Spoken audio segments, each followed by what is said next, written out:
Evening and welcome to the Wednesday's Night Watch. I am your host this evening, King Black Cherry. I also have with me ETEP. What's up, everybody? I also have me, the real Ant-Man himself.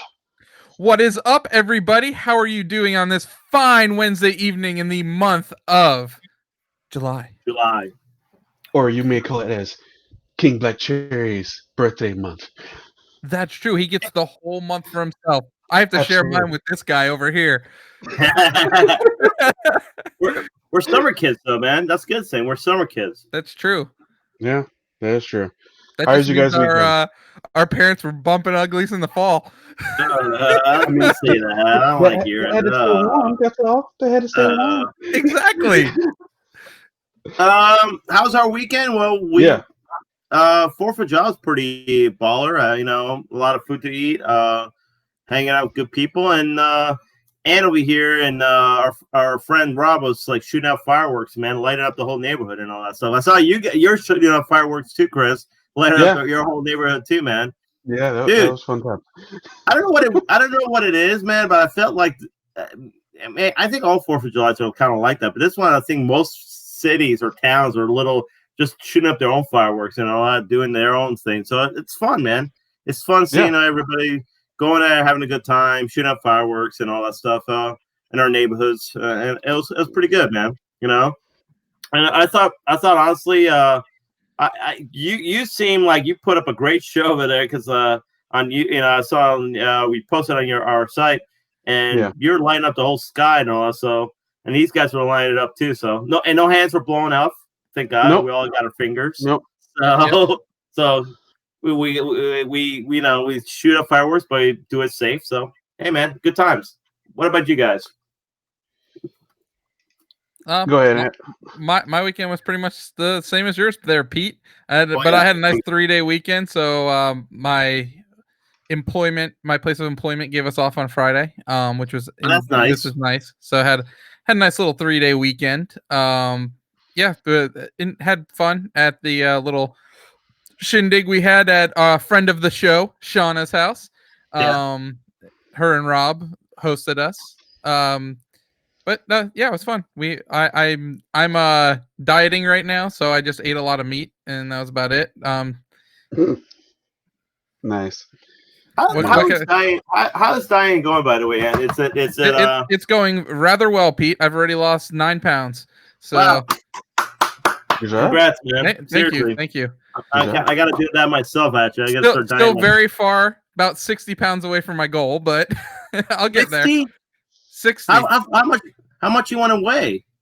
180. What was the last time you weighed 180, if you don't mind me asking? The last time I weighed 180 was probably about 2004. Yeah, we don't want too skinny, maybe. No. We don't want too skinny hand. We want at least like, you know what I'm saying? 180 is a good weight for me, Peter. How about 190? 190. This guy. What do we say? We got 190 here? You're like, 190? Can you give me 200? Can you just give me 200? 200. Well, how much you weigh right now, man? What? How much you weigh right now? How much you weigh right now? Right now? If you don't want me. I weigh 238.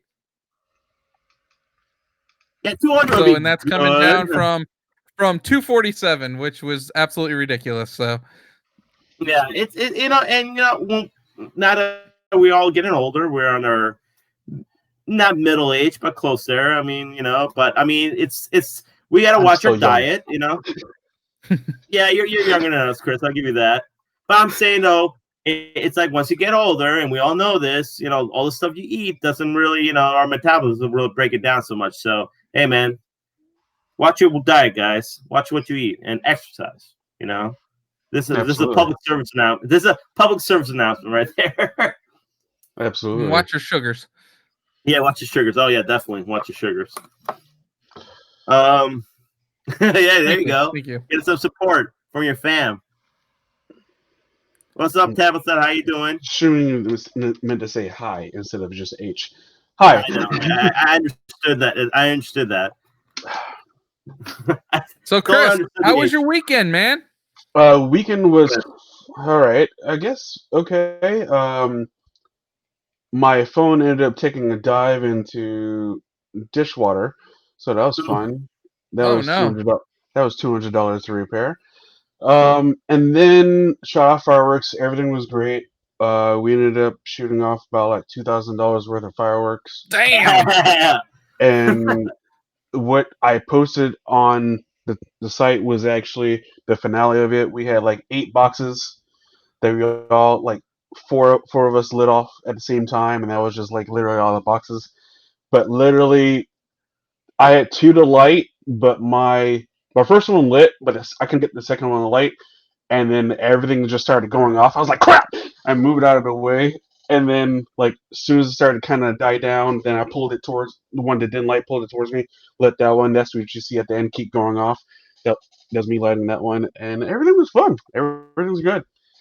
Yeah, there, Worked. Yeah. What's up? no, say there's some really cool mortar boxes. Did you have some of those that shoot off like like 10 to 20 mortars at a Yeah. time? Yeah. Yeah, dude, those things are cool. Those They had a I had one Stranger that was Things 200 one. shots. That was what? I had a 200 shot one. Oh my god, a 200 shot mortar? Yeah. Dude, that's beast mode. How Man, much did that yeah, cost? I thought the Stranger Things one we had that had 33 mortars and it was a lot, but guess not. Well, Pete, let's say the fact that I'll say this. We didn't pay anything for this. You didn't pay anything? We didn't pay anything. Because It's even better. It's even my better. my family pretty much, not my family, but like my second family runs a business and was like, hey, yeah, we'll just give you $1,000 worth of food and we'll write it off, and you just give us $1,000 worth of fireworks since we already buy things from you anyway every year, and they'll call it that. And the guy's like, okay, sure.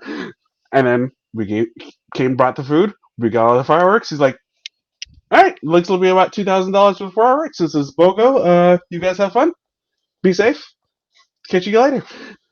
That was it. You know what that's called? A good trade right That's there, my awesome. friend. That's good trade, Yes. man.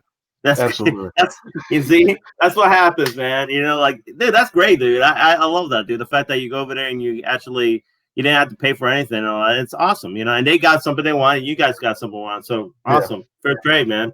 And Yeah, definitely. and I definitely had a lot of fun doing that. So Oh yeah, definitely.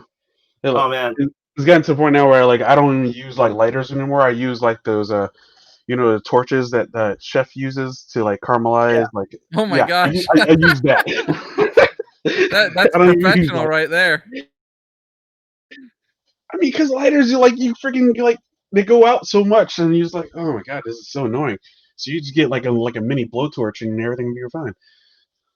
Now they need to make smart lighters so that you could say like, Alexa, light the light this firework. It does it from a Fireworks distance. You up. just sit there.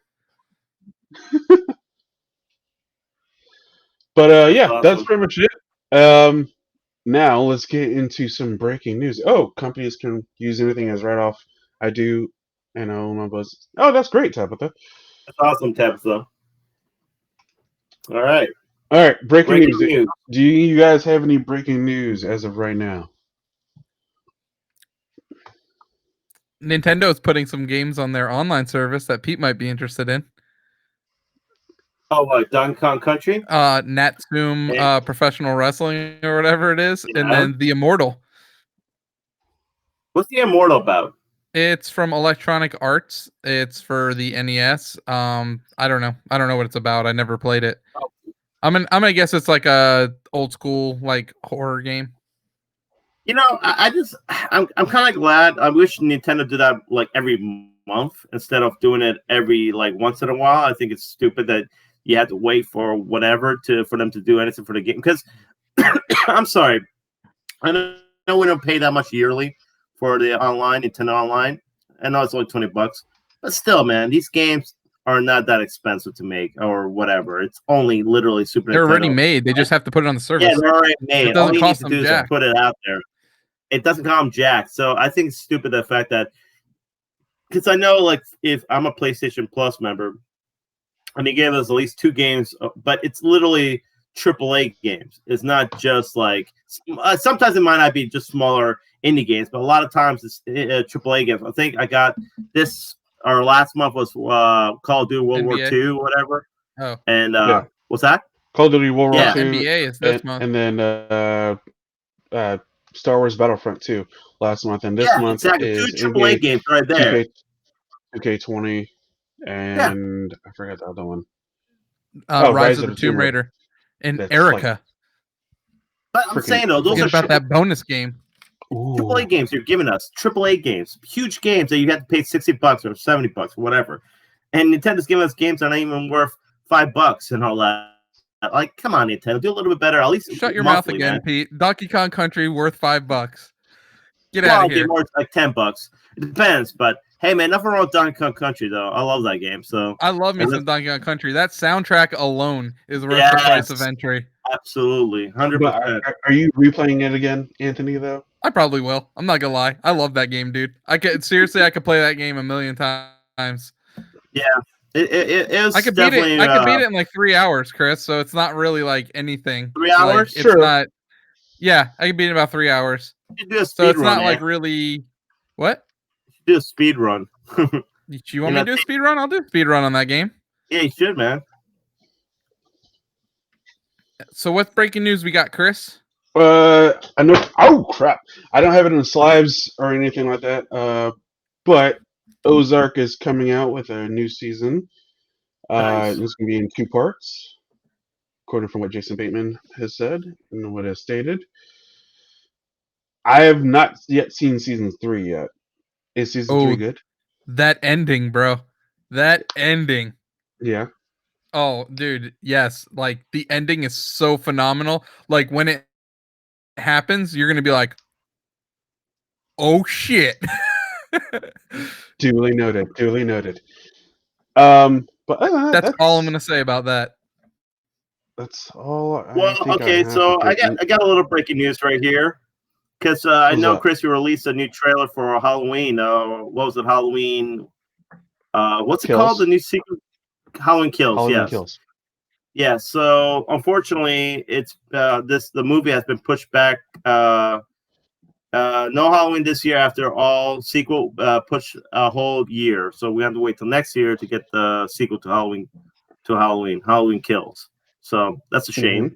And we have a trailer for that coming later in the show. Yes.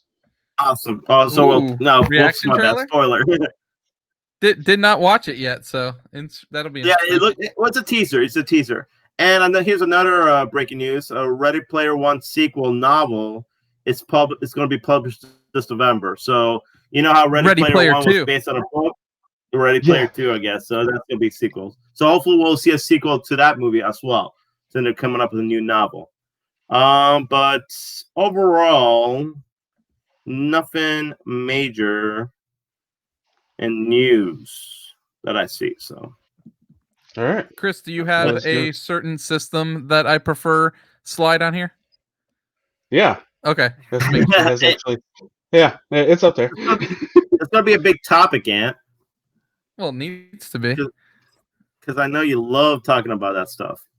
I do. All right. Well, before we talk about that, save the date. Ubisoft Forward their press conference announced for July 12th.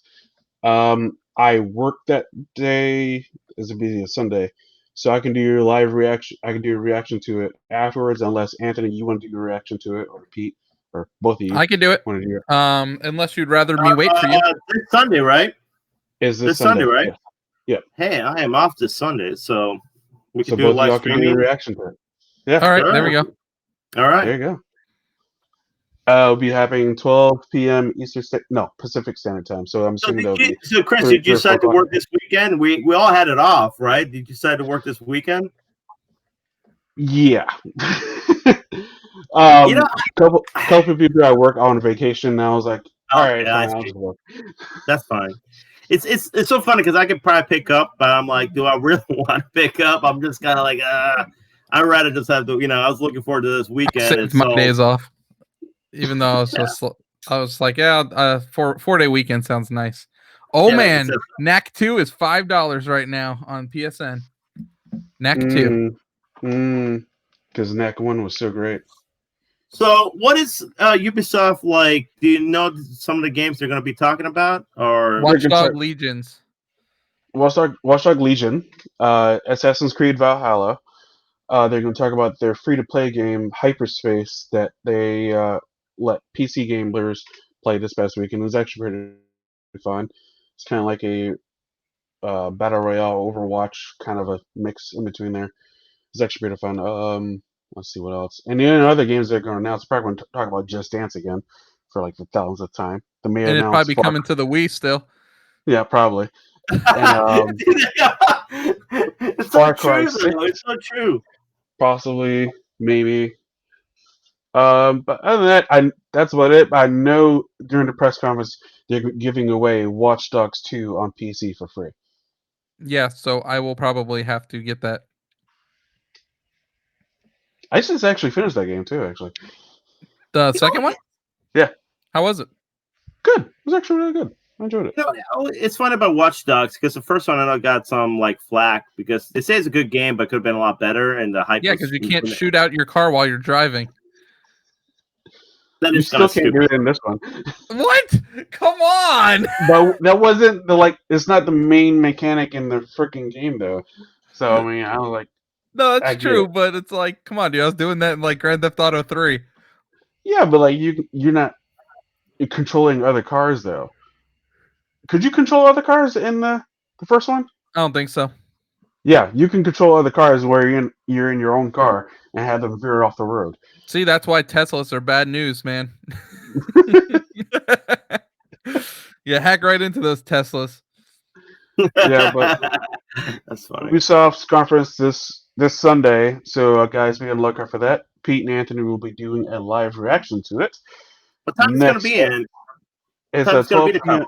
12 p.m. 3-hour time. 3-hour time. Yeah. All right, I'm down, man. All right. Now moving forward, let's go and hide this here. Oh, here it is, Ant. Pull up. Here it is. Here Oh, it you is. love this. Boom. Oh, look at that. Ooh. Ant's getting all excited So annoying right now. that it's on a Thursday, and I have to. Will I wait for Chris to get home from work and myself to do a reaction video? Probably not. I'll watch it, but I'll still do the reaction video after we both get home. I mean, you should since you know it's the day before my birthday. So you give me. Oh, this guy's gonna laying the guilt trip in on me. Wow. Yeah, that's so wrong, bro. Why are you doing that, man? As long as nobody texts me, I can do it. You know Ryan's gonna text you. Yep, Shiflet definitely will be texting me. You know, freaking Raymond is gonna be texting you too. That's true. Ryan Raymond will be texting you. Yes. You're gonna have to just shut off your whole phone, man. You're gonna just. Oh my goodness. But what do you think, yes. man? What are your predictions? Do you have any predictions for this? Do you want like outlandish predictions, or do you want like we're gonna see Halo Infinite? Give me your Gatorade get hype moment right now. Gatorade get hype moment is going to be when they show off a brand new. Actually, they're not going to show off anything brand new, but they're going to announce the price of their two systems. That's going to be your get hype moment because I feel it's going to be 200, 400. 400 for the new Xbox? You think it's going to be 200, 400? Crazy. Yep. Crazy. No that's way 400 for the new my Xbox. Gatorade You're get crazy. hype moment. Ridiculous prediction. No. Wow. Not going to have 500. At least. The 200, least 500. 400. No. Crazy. You're insane. 400. 500. 500. You're going at a loss. You're going at a loss. 400. You wouldn't even go crazy? like 250 because so they could bring down the SAT edition down to 200. So I think that I think they're gonna. I think the X is going to be they're going to replace all Xbox One with the $200. That's why since they're releasing all Xbox One games on there anyways, I feel like they're just going to be like, hey, everybody, get this. But here's the thing. Here's why I say 200. I think it's going to have lower specs than the Series X. So yes, it will play Series X games, but it won't have the same specs. so it's going to be Gotcha. slightly less powerful, and it's going to be a digital only. You really think the new Xbox system is going to be $400? Yeah, You're insane. And You're then lying.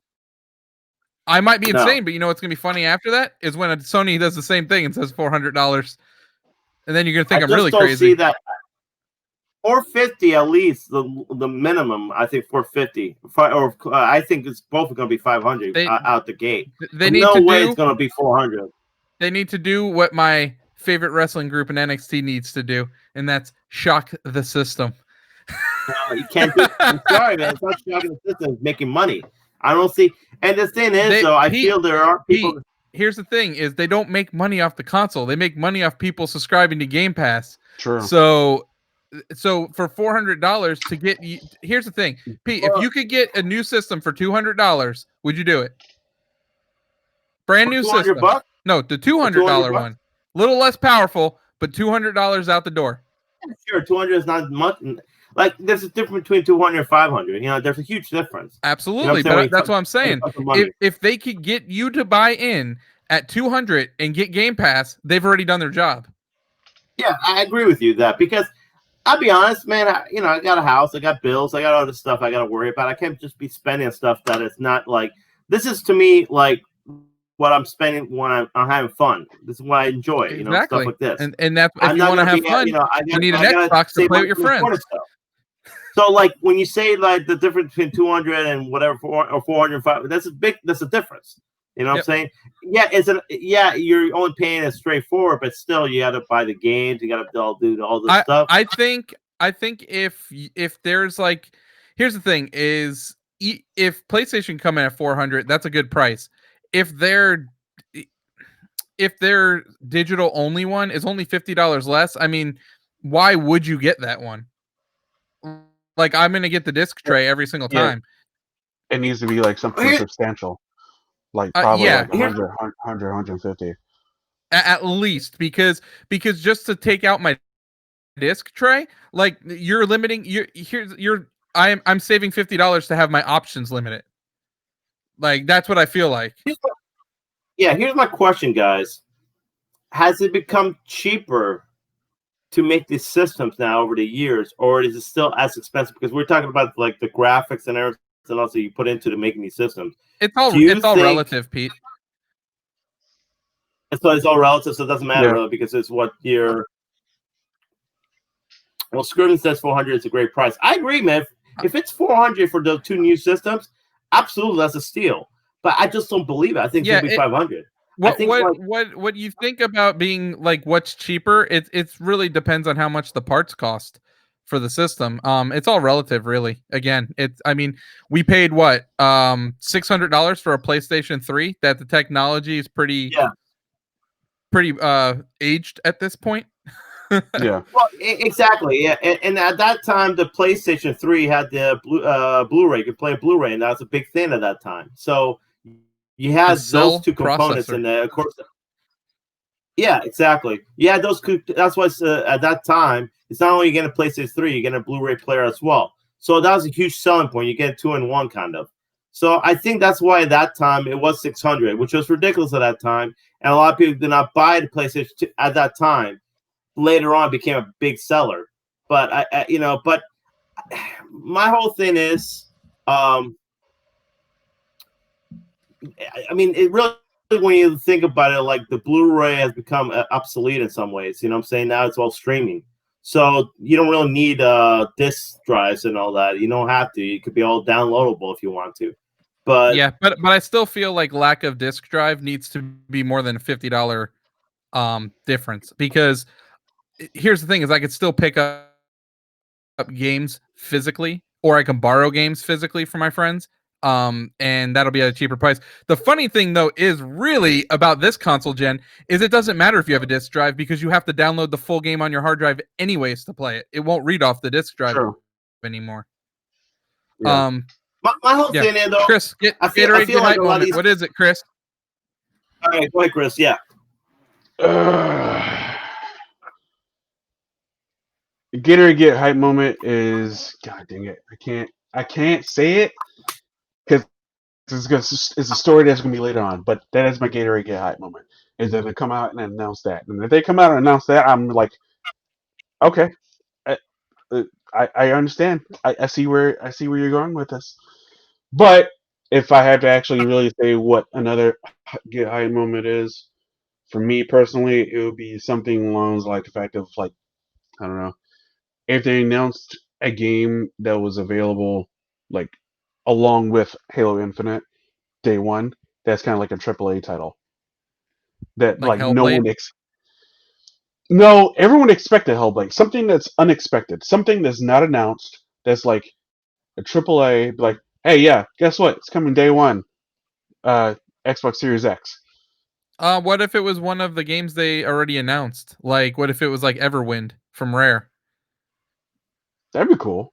Yeah, so something that like because they'd announced like a crap ton of games like like a long time Yeah, ago that but haven't like, come what if out they yet. have like the one Jack and the one Jack just Yeah. holding it back, and then it's like, oh, here you go. How about that one? Is that good? Is that good? Here's that one wild card. Ooh, who's But barking? yeah, I'm getting food delivered to me. Hi, Leah. Is that Nala like barking All over right. there? You want to say hi, Avery? Hi. Hi, Avery. Hi. Hi, Leah. So Pete, Thank do you, you guys. have a Gatorade get hype moment? Do I have a Gatorade hype moment? I tell you what, dude. You're telling me this system's $400 dollars? That's a huge get up moment. I agree. I'll be right back, gentlemen. Okay. And if you tell me this $400 and all that, that's huge get up hype moment. I think, but I agree with you. I think there needs to be a game that's a AAA game that literally nobody has, or remake or something like that. Um, something that like we haven't had in a while, and I think that'd be a huge seller. I mean, hell, man. Think of a remake that maybe, you know what, man? Here's one, but here's the problem though with AAA games or even third party games. You can't be third party because it's going to be on the PlayStation, so it's kind of like you can't. You know what I'm saying? It got to be exclusive. And I don't think there's too many third party games that are exclusive anymore. So I can't see, like, I was going to say maybe how about a remake to Resident Evil 4? That'd be a huge get hype moment, right? If they can say that. But I don't think that's going to happen, though. Not until maybe next year or somewhere. Well, they just down the line. announced Village as well, so. I don't see like that, but I'm saying something like that could be a big get hype moment. I'm trying to think. Gears of War, what came out? The sequel came out like a year ago, right? Yeah, Gears of War, right? Yeah. Okay, so I don't see that making another game up to come out this fall. What about Fable? What's that? Fable's done. Well, they just renewed the trademark to the name. Here's the thing. Look, Fable. But it's not a big get hype moment. It's not like a huge following Fable. Now people are going to be like, "Holy shit! I gotta buy Xbox." Really? Are you serious? Fable's that big? Fable's that big? Yes. Really? Yes. I know, is it? Really? Okay. Yes, well, there you go. Is. That could be a big. Okay. If that's the case, then yes. Okay. Great Fable game could be one. I know they're probably going to announce a Halo game. I mean, that's kind of given, right? But what else does Halo Xbox have that it? What else does Xbox have that is exclusive to them that can get people hyped? That's my question to you guys. What does Xbox have that can be exclusive? That's not their, because they're gonna have to pay to maybe a third party to get something exclusive, right? So what? So this is going to tie into what my Gatorade get hype moment is. I'm just going to go ahead and do this right now. So yes. So I'm gonna go ahead and say this. My Gatorade get hype moment, if they come out and say we bought WB Interactive, and guess what? Rocksteady's new game is coming to the Xbox Series X day one, and there's gonna be the Suicide Squad. If they came out and said that, I would have been like, holy shit, they won the year. All right, sorry PlayStation, like whatever you said doesn't matter right now. Yeah. Yes. Boom. I 100% agree with you, Chris. That's a big get hype moment. 100% agree, because if you're already developing Suicide Squad and it's already going to release on the Xbox and it's exclusive to the Xbox, that's something where people are going to be like, okay, now on their bandwagon, I'm going to jump into it. 100% agree, and that's what they need, because, like I said, when you look at PlayStation, what do you have? You have Spider-Man, you got God of War, you got Last of Us, Uncharted. Uncharted, The Last of Us, Uncharted. I mean, you got so many big franchises on the PlayStation that Xbox doesn't have that. Doesn't have that kind of like, hey, look, this is what we have exclusive on the Xbox. And I think if they do purchase that, that'll be a huge get. It'll even consider me, here it is, and it'll consider me even buying Xbox if they go that route. Just saying. You just want Mortal Kombat. What's that? You just want your Mortal Kombat. No, I think honestly, man, a WB like Rocksteady, like WB game would be awesome. Like a Suicide Squad or Batman game. I mean those games really. I mean, hell, man, I think the Arkham games are like some of the best like series when it comes to games. I mean, dude, I like all of them. I played all of them, so yeah, I'm all about that. So we'll see. But yeah, I agree with you, Chris. That'd be a huge get hype moment. That will definitely sell systems, and that will create more of a bridge between Xbox and PlayStation. I feel like, So yeah, definitely. Yeah, I agree. And what do you think about this news? Like Xbox interested in buying them? Well, besides the Mortal Kombat license, which they would own then, and the Midway arcade treasure games, or like all the old school Midway games, it really depends on how long they have the license for all these WB properties. Because here's the thing: if you're just buying them for the studios, buy another studio, because dude, $4 billion or whatever they're talking about for these studios, to me, is not worth it. What's the point of buying Rocksteady if you don't have the Batman games? What's the point of buying the Traveler's Tale? Hold up. And WB owns the DC universe. They own I understand that. That's what I'm saying. It depends on how long you get the licensing for. If they're like, okay, we're buying your studios, you have exclusive rights to all of our properties for 20 years, then hell yeah, do it, because you get to use the DC franchise for 20 years. Yeah. Why wouldn't you do that? To me, that's the selling factor. Unless they lose the license, which I don't think so, because WB has owned the DC universe for I don't know for how long. They own the they actually own it. They actually own all the IP. But what I'm saying is like, here's the thing: you go buy Rocksteady, you make this deal, you buy Rocksteady, you have them in your thing. All their talent leaves, forms an indie studio, and makes another Batman game because you don't have the license for it. So you literally just lost everything in the deal. Yeah, it's the same. It's the same problem that Rare, when they bought Rare Xbox. It's like all the people that were on Rare jumped ship to something else. So they all went to a bunch of different studios. Finally, made their way back to Platonic Studio, which is pretty much most of the old Rare staff's there now, and they make the ukulele games. So, I 100% agree, and that's the biggest problem though, because like I remember back in the 2000s. Purchasing Rare was huge for Xbox, and everybody thought like Nintendo was stupid to let them go. And then it turns out that the Microsoft executives actually thought they were buying Donkey Kong, which is hilarious. Wow! Exactly, you're right. Yeah, that's stupid on their part. And it's that Nintendo licensed Donkey Kong to Rare. You don't own they didn't own Donkey Kong. But I mean, in the same time though, Rare does own Banjo-Kazooie, Perfect Dark, Conkers, big franchises on N64. The thing is, though, unfortunately, all the developers, all the people who made those games left, or for some reason it just did not like. So they made some Banjo-Kazooie game that completely sucked on the Xbox, whatever, 360, whatever, or even the Perfect Dark game was not the same. Or like all these games did not turn out to be the gold mine they thought the Xbox the Xbox thought it was going to bring him. So it was a huge loss for them. So I agree with that.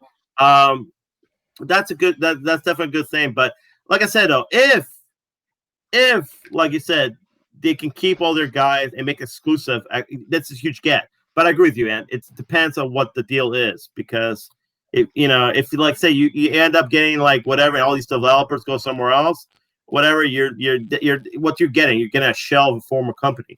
So it turns out to be garbage in the end. So I mean, in the interest of competition, I would rather see, and I don't really like EA, but I would rather see EA or Take-Two get them. No. In the interest of competition. No. But no, I don't want EA to get them. For fanboy wise, and for my Game Pass catalog, I would love for Microsoft to buy them. You're so greedy, Ant. So greedy. No, I don't want 2K to get them. No. What do you think about this, Chris? All this stuff. I mean, I think I'm okay. I'll be okay with Xbox getting them, because then it would be like Xbox will have DC and PlayStation will have Marvel, and then we see what goes from there. But I think this new. I think I don't know. Like I didn't know about the whole Rare stuff that happened. I did not know that happened. That when they were bought, they just jumped ship, and Rare is not what it is right now. But if everyone stayed, we have like Injustice, Mortal Kombat, Arkham games, freaking Middle Earth, Shadow of War, all the Lego games, Hitman, freaking. It's a freaking massive catalog that they do have and that they can use at their disposal. So I mean, this would be a huge get, and I think if everyone played nice and stayed on even after they're bought, because I think they would leave if 2K bought them, and I think they would leave if EA definitely bought them. I definitely think they would leave. So like I think the Xbox is the only way to go to that point. But it's kind of funny though, because I know you guys used to work at Electronic Boutique, right? Back in the day, you used to work at EB or whatever. And when GameStop bought you guys out, it changed a lot of things. What you guys liked about your company completely changed. So I'm not sure exactly if Xbox. Were you there for EB, Chris? No. Okay. Well, I know from Ant. Well, you told me back in the day when Electronic Boutique was so cool to work for as a company, but then once GameStop bought you guys out, it changed the whole thing. It made it definitely made it more corporate and not a fun place to work and all that. And it made bad customer service too, from what I understand. Yeah. So I can tell you real quick, like some of the differences from when we worked there. Yeah. Of course. So when it was EB Games, they still held you accountable on the sales floor, but it wasn't based off of selling magazines and selling pre-orders. They would have a vendor of the month, and you would basically just push that vendor, and it wasn't really, you weren't getting in trouble. Like if you didn't have to call in every night, just as much as if you were just asking for it and put it on the floor. It definitely wasn't as stressful as them saying, oh, you need to get this percentage of trade-ins. Like, how the hell can you dictate if people are going to trade games in or not? That's the most ridiculous thing ever. And then you're stressing your employees out over trying to get trade-ins. That, I mean, unless I put a gun to your head, there's no way I can make you trade a game in. Yeah. So even then, I don't know if some people would trade a game. my point being is, like, I hope, like, if Xbox purchases WB Interactive, it's not gonna be like, look, do this. You know what I'm saying? They shouldn't dictate how to run their business, because they've done a pretty damn good job running their business. I think Xbox. So if you're not aware, Pete, Microsoft bought about 13 studios, I want to say, last year, or it was a lot of studios. I don't know how many. No, I'm not aware of it. So and from what it seems like, they're pretty hands off of the studios. They're pretty much just funding them, and they're letting their studios basically do what they need to do, and they've been pretty hands off. So if they do that, and they still fund them, and they still fund them well because you want to keep these guys to stay. Oh, believe me, Microsoft can fund well. Oh, I know that. But I'm saying you got to pay these guys so they won't jump ship somewhere else. If they could do that, then hell yeah, I could see this being a great purchase for them. But you're right. It's also about licensing too. That's a big thing too, because you got to keep these franchises, because you don't have these franchises, you're not going to make money. And Chris, have you heard anything about the development team, the collective? Have you heard anything recently about them? No.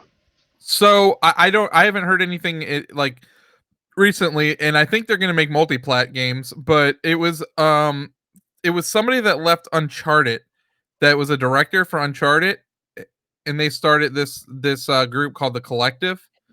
Hold on, I'll look it up. Let's say, is it Amy Hennig? Yeah, I think it was her. Because she went to EA and then got fired off of that project she was working on EA, because that was supposed to be a Star Wars single player game, and then EA was like, nope, we're going to cancel that, and then they ended up firing everyone on that team. Maybe it's not the Collective. That's an old video game that turned into Double Helix games. Unless there's a newer one. I'll look it up while we're... Okay. What'd you say her name was? Amy Hennig. She was the director of Uncharted 1, 2, and 3. I believe it was her. And then when she left, Neil Druckmann took over. Oh, she also worked on Jack and Daxter and Legacy of Kain. That's awesome. Yep. She's pretty awesome in the video game industry. Dude, Legacy of Kain, that's a game that should be remade, right? But do we need remakes? I think we need some remakes, considering like certain games. Like I was just talking the other day to Ann about it, saying there's certain games in the PlayStation 2, first Xbox, GameCube era that I felt were really good, and for some reason never like got the light of day. Yeah, they never seen the light of a day and all that. And they had great mechanics, great gameplay mechanics, and good original ideas, and just never seen the light of day. And I would love to see that.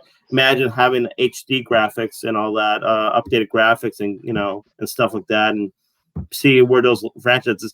I just feel like a lot of franchises nowadays are very. I mean, we got a lot of AAA titles, but it's very few, far between. I would love to see some more, different, mix it up a little bit. Right. Just mix it up. I don't know. I'm just saying though, like, I love to see, like, I'm glad like Destroyed All Humans is getting some love and being remade. And I mean, I love to see certain titles like that maybe that we played in back then, and for some reason we can't find it now. So. Okay. But Anthony's still looking that up.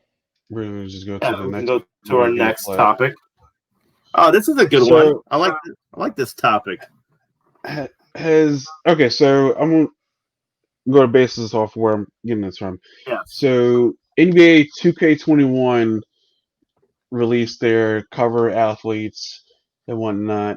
You got Damian Lillard, and then you have Zion for the 2K21 for the next gen systems. Yes. And then you have the Ultimate Uber Edition, Kobe Edition. Yes. Which would be on both. And they said right out of the gate, in 2K fashion, this is why I don't want WB buying 2K. Your games won't transfer over to the new systems. What? So you're going to have to buy this game twice.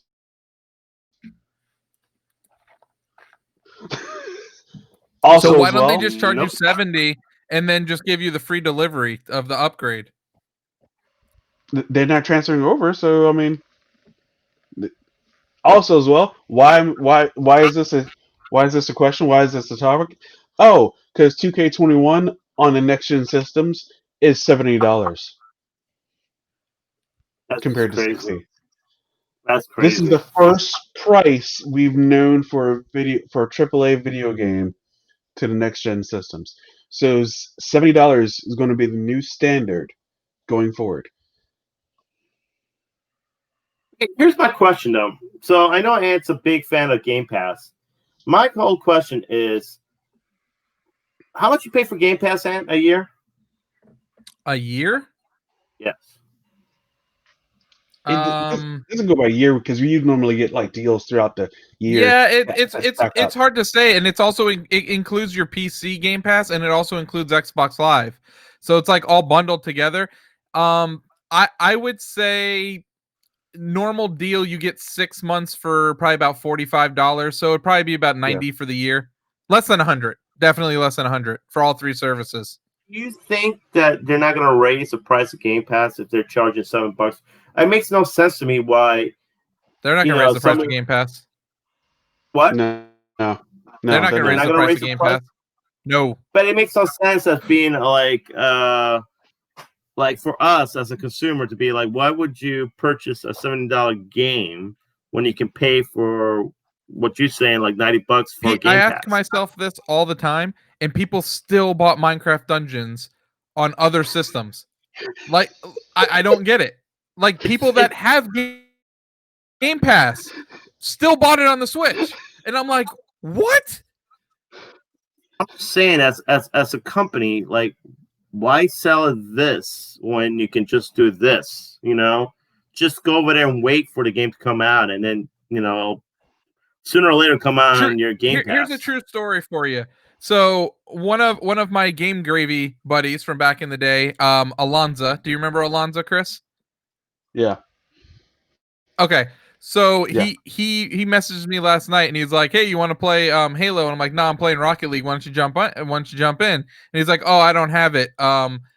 So he's like, "Oh, maybe I'll get it soon." I'm like, "Do you have Game Pass?" And he's like, "Yeah." I'm like, it's on Game Pass. It's like it amazes me that people have Game Pass. They don't even know what's available for Game Pass, and then there's stuff that they don't have downloaded. It's crazy. It's crazy to me that, like, dude, when something new comes to Game Pass, I like know about it the second it's announced. I've like pre-download it and everything. I'm just like super ready for it.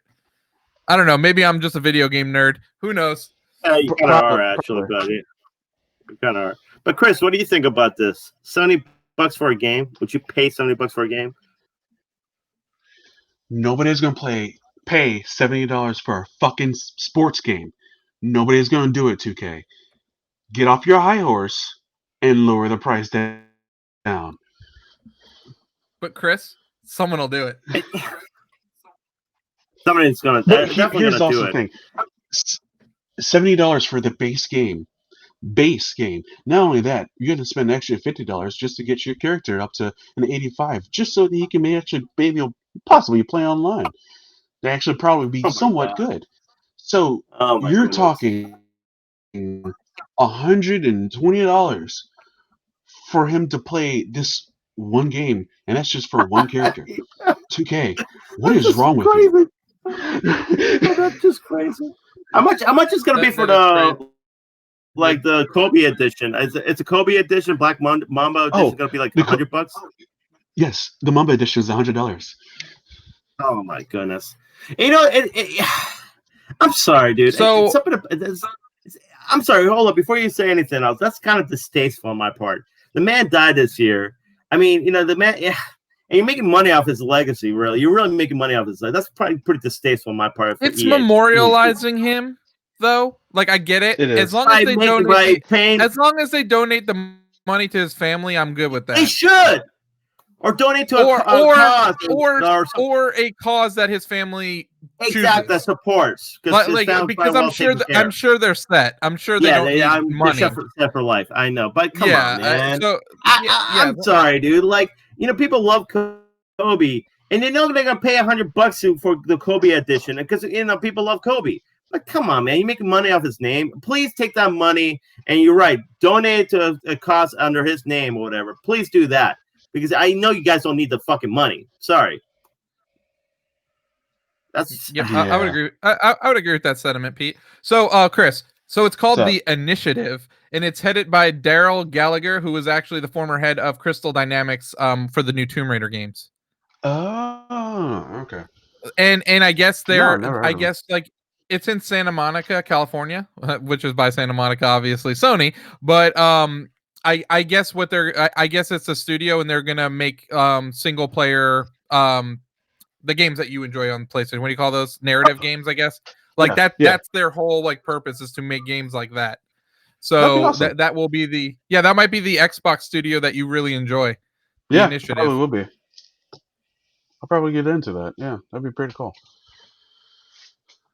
I'm like, But man, what the hell was the name of that studio? I cannot remember.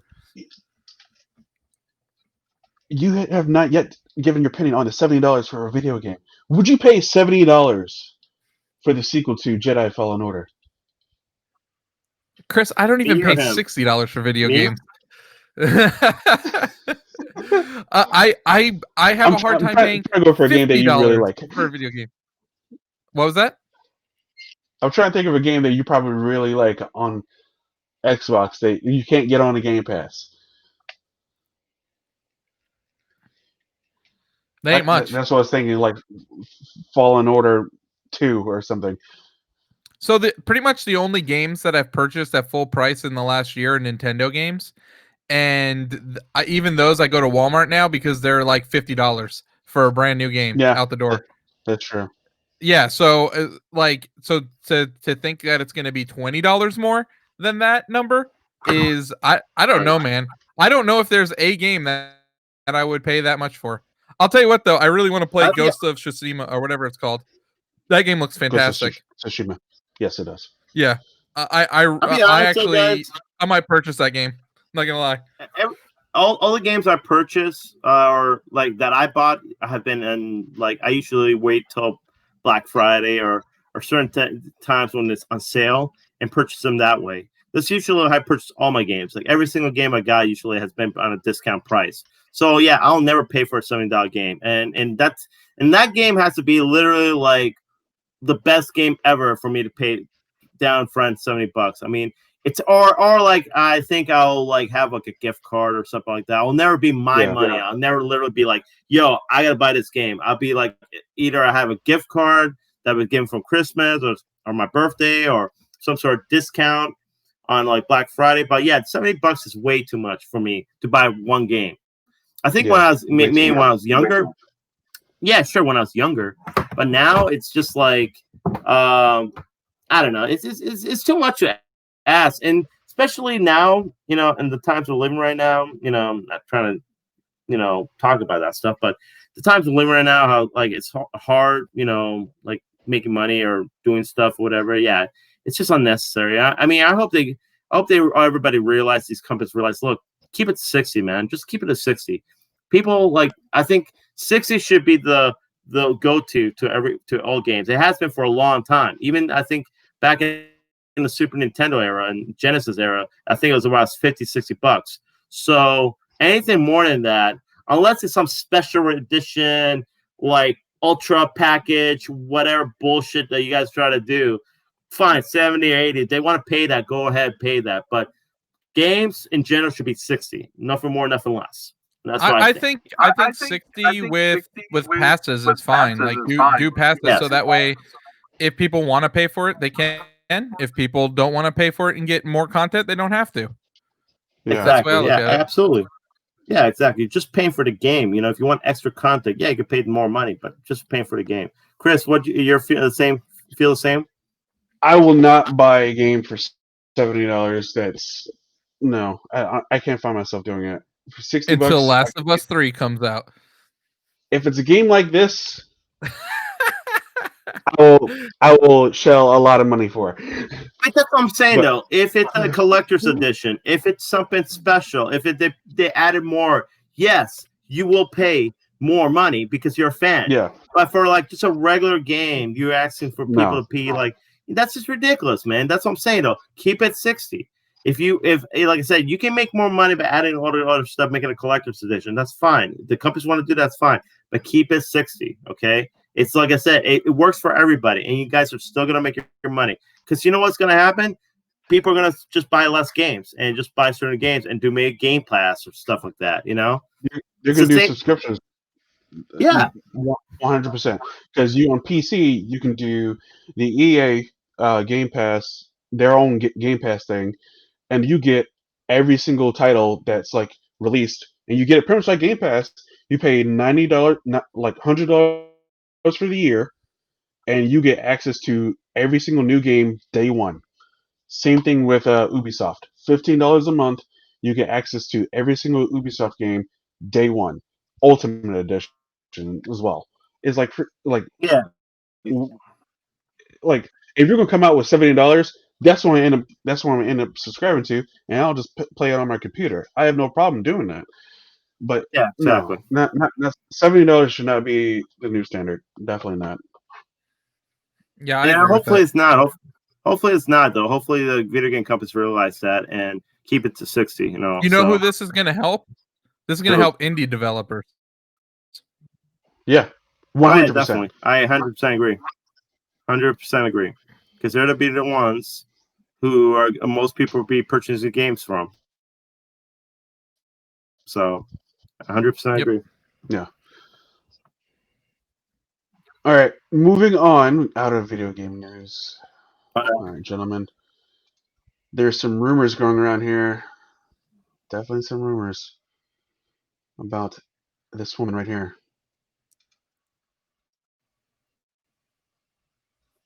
That's a good reset. Yay!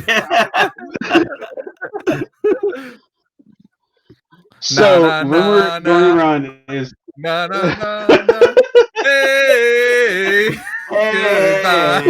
goodbye. Hey, goodbye. so rumor Oh, we're is jerks. that Disney is going to be resetting Star Wars. That the Force Awakens, Last Jedi, and Rise of Skywalker are going to be gone, scrapped completely, and including with that, Kathleen Kennedy will be stepping down as her That's place a of nice way of worship. saying being fired politely. You're fired. But yeah, that Get that out is of rumor here. going around. I take it you guys like and love this news. I I'll be don't. honest, as Okay, much here's the as thing. go ahead, Pete. I'll let you take it first. No, I was just gonna say. Here's the thing. And I don't want to see anybody lose their job. I don't like hearing anybody lose their job. But in this case, like, I'm sorry, man. It's and she's probably well paid off. She's probably made money. I think she'll be fine. But in all honesty, she hasn't done a good job. Let's be honest. She has not done a good job with the Star Wars franchise. I mean, you can name maybe a handful of good movies that she had produced and all that. But like really, when you think about everything, I just feel it needs a new change, a new regime, somebody who can A New come in Hope. there and freshen up. What's that? I'm Sorry, sorry. A New Hope. A New Hope, yes. Something that can really revitalize this whole movie franchise. Because I'm sorry, if anybody thinks the last trilogy, I mean, like I said, there's been good things about it. I'm not going to say there's bad things. There's definitely great, good things about the last trilogy, but there's certain things about it where like they could have done so much better. And yeah, man, I'm just kind of like I feel like we need a change, man. We need somebody to come in there and go back to the roots, man. What the original trilogy brought out, which the Mandalorian has done a great job with, by the way. And also, I'm watching a little more Clone Wars, which we'll talk about later. They've done a great job too. So I'm just saying, Star Wars is there. It's just you need a better leadership, and I feel like Kathleen has to go. So I'm all about this. Okay, Anthony, your thoughts? So, my thoughts. As much as I enjoy Last Jedi, and I know I get crapped on for that, and I really enjoyed Rogue One. I don't know how much of a hand she played in that, but that's honestly, dude, I'll be honest with you guys. That's my favorite Star Wars movie, and I know you guys might give me crap for it, but I love Rogue One, and Okay. Here's the thing. it's so damn good. I'm sorry. Before you go on anything, I got to admit though, Rogue One did create a lot of great characters in that. Saw Guevara, who's actually becoming more of a mainstay in the character and all that, and all the other. I don't know if it created Saw Gerrera, Pete. I think he was in Clone Wars first. Okay, it might be. Was he really? I don't know. I'd have to. Okay, I'd have to look it up. Yeah, we can look that up. But all right, but go ahead. But Donnie Yen's character was excellent. I don't know his name, but 100% agree. and what was the name? Antilles? Was he in it? What was the character's name that they're making the show after the pilot? Not the girl, the other guy. No, I know the Cassian, Andor. whatever. Andor. What? Cassian Andor or whatever his name was. Yes, and then the robot, which was what was it? I don't remember, but yeah, so they had this movie. Yeah. They just had a movie where they made these great characters in such a short time that you actually like kind of love and you want to see more of. It's great.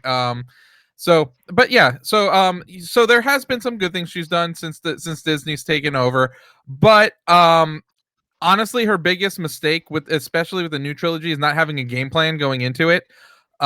If she had the same writing team, the same directors, the same producers, and everybody that were on board for the 3 movies that had one storyline that was pre-written before the whole entire thing was even starting to be filmed, that would have made all the difference, in my opinion.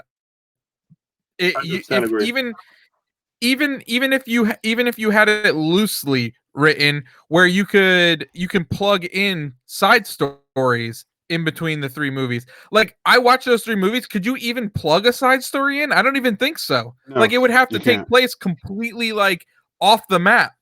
I don't know. I just feel that I feel like she put herself in this position to be kind of forced out. Did it make money? Yeah. Was Disney happy with it? They're probably happy with the money. I don't think they're happy with the way it turned out because none of the actors want anything to do with Star Wars after all this was said and done. I know. It's crazy, man. Yeah, you're right. It's crazy. You're right. And I don't know. I feel like the fans were so I don't know. I mean, don't get me wrong. There's a certain subset of fans that don't enjoy the Marvel movies. There's a certain, I would say more half and half on the DC movies. But I mean, like, I feel like Star Wars is something we all love. We seem to all love the Mandalorian, so it's there that we can all it could itch all of our it could scratch all of our itches. I don't know. I feel like they set up with great characters, but they never fleshed them out properly, and that's all 3 movies. I agree. Yeah, I agree. 100% agree with that. Chris, what do you think? I mean, this was kind of bound to happen. There was no plan going in. It's pretty much like it was a mess all the way through. There was no cohesive storyline all the way through, and there was nothing really connected, really, besides the fact, like, oh, that's the same actor from the movie beforehand. Oh, okay, cool. I'll just follow that. It is literally the only connection you had really from before. But it's a good step for her just to step down and have someone else take over.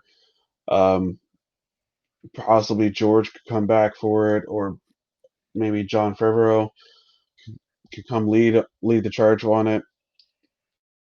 I just think that I don't know if anyone can actually really forget those 3 movies actually really existed because of how much pain and like it caused fans. I don't think anyone can really forget that too much. And yeah, Disney likes the money. Don't get me wrong, but I'm pretty sure they didn't really like the after effect of everything. And plus, Disney is in some hot water right now. Anyway. Yeah, and I mean, to further go on your point though, I mean, you had cool characters like you had BB-8. You had, I don't remember the girl's name in the 3rd one, but she was played by the girl from The Americans, right? Am I right? Yeah. Like, dude, awesome character. I want to see more of that character, but I don't get to see more of that character. No. Like, that character should have been in all 3.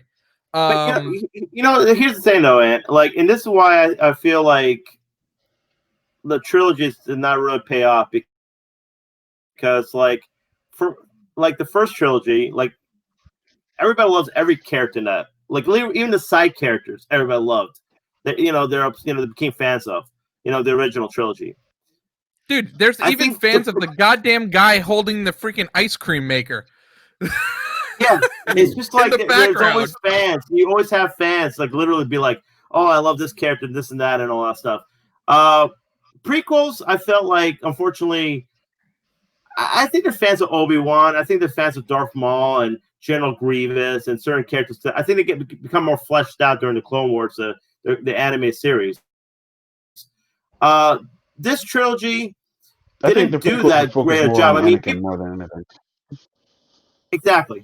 But the new trilogy didn't really, I don't think, did enough to build on. I think it went back to the old trilogy, trying to find the between the old trilogy, the characters from them till the new ones. But I thought the Mandalorian did an amazing job with the small cast of characters to make them all likable. Like Carl Weathers' character, like I'm sorry, I'm forgetting names right now. I know that I am, but like Mandalorian, Baby Yoda. Baby Yoda does freaking meme everywhere. Everywhere it's a meme of Baby Yoda. You know, like and characters like that. Like hotcakes. Like hotcakes, yes. The people like, and I'm sorry though, like Baby Yoda for one season has sold more than BB-8 has sold for the whole trilogy. I mean, it's done way more when it comes to being numbers on that product. Pete? Do you have numbers on that? I don't have numbers. I know. I can't say that because it's true. BB-8 might have sold a lot more. Yeah, no, you're right. I don't have numbers. I have no proof of it. I'm just saying for the memes and everything else that's going on, Baby Yoda is a huge hit. But I'm saying though, like, I felt the cast of characters in The Mandalorian felt more real, more legit. I thought that did a much more job making everybody likable. So I put like a link I put a link in the podcast here for the character's name is Wilro Hood, and dude, literally he's a background character for like 5 seconds in the movie, and like he has like this whole fan base. And in fact, like if you go to the link, you could see like he's carrying this ice cream maker. It was like this like 1970s or like ice cream maker, right? And so it's just a prop they pulled, and he's just carrying it, dude. That's what the Mandalorian carries the Beskar in.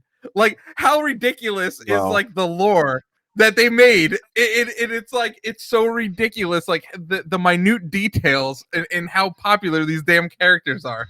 But I think that's why Mandalorian is so successful, because it goes back to certain things, like certain obscure things in the original Star Wars movies, and bring it back without really shoving it in anybody's face. You just bring it back and people notice it, and you're like, oh shit, oh I see that, you know, kind of stuff like that. That's why I think Dan Filoni and Jon Favreau should, and Dave Filoni, Jon Favreau, and the director from the last couple episodes. What's her name? Help me out here, Ant. I'm bad with names right now. I don't know why. Deborah Chow? Yes. Yeah, Deborah Chow. Deborah Chow. I think all three of them should team up together and create be kind of, I mean, they should all collaborate and try to create a whole new Star Wars, like you know, movies and everything else, because I think all of them have a great idea what to do. I always said this about Star Wars: is literally money is there to make great movies. The money is there to make great franchises. I mean, you cannot do any wrong with this, honestly, unless you don't know the product you're selling. And I think really when you look at it, it's the same with the MCU. If you look what Disney has done with the MCU, man, for the last 11 years, it's been so successful, and it's made so much money for them, and unexpected, I think. And I feel like it's still. And the thing is, with the MCU, they built future franchise and future movies. They don't just go over there and like I said. That's what the trilogy should have done: built future movies. And it hasn't really done anything. It hasn't really done anything to build a future Star Wars franchise or movies. You know, and I'm saying the MCU has done so much with so many different characters. I mean, when you look at it, I mean, hell, man, Ant-Man it's a big franchise. Oh, I don't want to say big franchise, but Ant-Man has a fan base. You know what I'm saying? Characters like that. You know, like it's like even Black Panther, they want to do spin-offs of a lot of the characters in Black Panther. That's world building right there. That's world building, and I love that. I love that when movies do that, because you're building, you're creating new characters for future movies, and that's what Star Wars should be doing too. Instead, they haven't done that, and I feel like, and Kevin Feige has done a great job with the MCU to establish that. I think Kathleen Kennedy has not. You know, like I said, I don't like people I don't want to bash on people and have them lose their job. But sometimes you got to be held accountable, man. As a franchise that's Star Wars that has created such a huge fan base around the world, there's no reason why you can't have these movies and franchises and make more out of it. I mean, the fact is, we said it ourselves. I mean, I like Last Jedi. Chris, you hate Last Jedi. I fucking hate Last Jedi. I mean, we don't like Solo at all. Like, I don't think none of us like Solo. Rogue One is pretty good. I mean, Force Awakens, I think Anne has mixed reviews. I like Force Awakens. Rise of Skywalker, mixed reviews. The whole franchise, Star Wars franchise, has been very polarizing, and that doesn't go well. You know, doesn't bode well for the franchise itself. Because I said with MCU, I can at least name maybe 2 movies out of like the 23 movies that came out, or 20-something movies that came out that were like, eh. But when Star Wars, I mean, there's certainly I guess, and you have disdain hate for Solo, right? Absolutely. which might only be comparable to Rise of the Skywalker and Attack of the Clones. But Chris has disdain hate for Last Jedi. So we're very polarized with these movies, and it shouldn't be that way. I'm sorry, Star Wars franchise should not be like that. We have polarized opinions about certain movies. It should not be that way. But media is like that, though. Media is definitely like that. With you have something like, I would say, something polarizing like The Last of Us Part 2. You have either people really love it, or you have people who really freaking hate it, and they attack the people who made the game. Okay, I'm going to say this real quick. Why is an actress getting so much hate mail and getting death threats because of a character that she played in a freaking video game? Children, grow the fuck up. Okay? It's because of her sexual orientation, Chris? Is it because of her sexual orientation? No. Because of what happens in the game. Wait, what? She killed the dogs? She killed the dogs? Is that what it is? Laura Bailey, person who plays Abby, is getting so much hate mail from everywhere, from fans who did not like the game at all because of a certain thing that her character did in the game. Okay, I'm just because I'm curious and all that. I mean, I understand why I can't say spoilers. I want to say spoilers, but I can't. So okay, I'm doing as vague as I can. No, that's fine. That's fine. I'm just it just kind of I'm like, because of that, or because I haven't played a game, That's weird to be hating on an actor or actress for a storyline. That's ridiculous. Okay, he's a prime example, and we're gonna talk, because I remember the actor plays Rose in The Last Jedi got so much hate, so much hate for what? I'm not a fan of that character, but I'm not gonna hate the character. I'm not gonna be like, "Oh my god, you're the worst." Or hate her. She didn't write the damn character. Exactly. She just did her job. What is wrong with people? What is wrong with people? No. Here's my thing though, and I'm gonna say this out. Don't go. I'm sorry, because a lot of times they do this on Twitter, and for some reason, and stop doing that. Stop, try to cancel people because you don't like the role or anything like that. That's not on the person. That's on the people directing or whatever, but it's not. But even the director, who cares? It's just entertainment.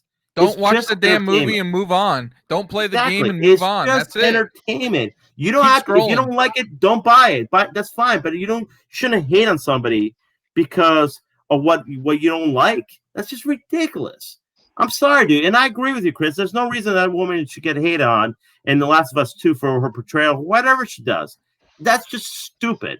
I'm sorry. There's no reason for it. It's entertainment. Sure, we're passionate about our stuff, but there's no reason to, like I said, there's no reason to hate anybody for whatever they do. You can, like I said, you can criticize it. You can not like it. You cannot buy it with a product, but that's that. I don't know. I think Scriven would cancel Ben Affleck. That's true. He definitely would. Yeah, Chris, I got a question for you. What's up? In what is a mashup of 2 things you absolutely love? Competition-based reality shows and the video game called The Sims. Are you excited? But before you go, Ant, I want to say what's up, Lily, and what's up, Mike. Man, how you doing, guys? Thanks for watching the show. Go ahead. Oh my I'm sorry. god. Go ahead. I have no response to that. I just don't. I just don't. I want to read something from the hate mail from what the Neil Druckmann, director of Last of Us, has gotten. I hope that a real fan will kill you. Is all you are nothing, bitch. You and the worst world's bitch.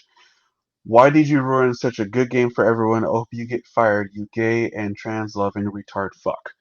Go die in a hole, you radical feminist scum. Hopefully COVID-19 kills your whole toxic Okay. feminist studio. Okay. What I'm in sorry. the hell?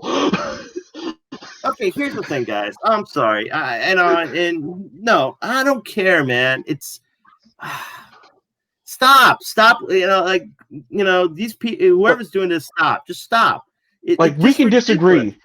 We can disagree Yeah, with someone. Like we just disagree with Kathleen Kennedy's vision. We disagree with it, but I we're don't not going to hate spread her. like we don't spread hate mail to her. We No, don't say I we don't hate hate her. her, man. No, Like I don't hate her at all.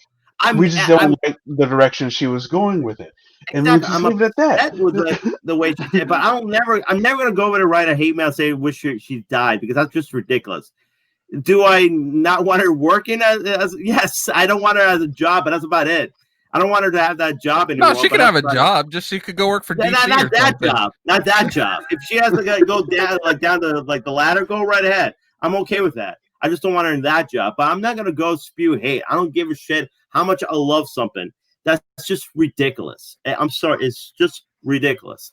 It's there's no need for it. And kids need to really just take a deep breath and calm the hell down because Yeah, you guys are literally it's ridiculous. And like I said, I had no problem. I always say to this when it comes to even if you introduce a gay character or anything like that, if the character is great, if it's well written, that's what I want to see. Doesn't matter what kind of if it's an original character, it's well written. That's what I want to see because to me that's all really when you look at it in a nutshell. We're this whole country or whatever the world as a whole, we're a melting pot of different cultures, different races, creeds, sexual orientation, religion, all that stuff. So it yeah, makes sense to create certain entertainment values to have different aspects of people, of groups of people. It makes sense because that's the world we live in. So I don't understand why anybody should have a problem with anything. I mean, as long as it's not whatever, it's not forced, which I don't think it is at all. It's just telling a character story, which yeah. that's what I want to see. It's telling a character story. It's just like any character, it's like, if like I said, and that's kind of how you got to go about it. Like I say, you can't hate on character because or her sexual orientation. That's stupid. I'm sorry, and I Very don't. stupid. That's what I'm saying though, and that's religion, and that's stupid. Especially even say if let's say for instance, like Kamala Khan, from comic books, and I don't think she gets hate, but I mean she's a prime example. She's a brand new character in the Marvel comics. She's she's an Islamic character. She's a Muslim, and I mean, some people might hate on her because of that character, but I think it's great to introduce a character like that because hey, there is a Muslim community out there based in New York, and that's fine.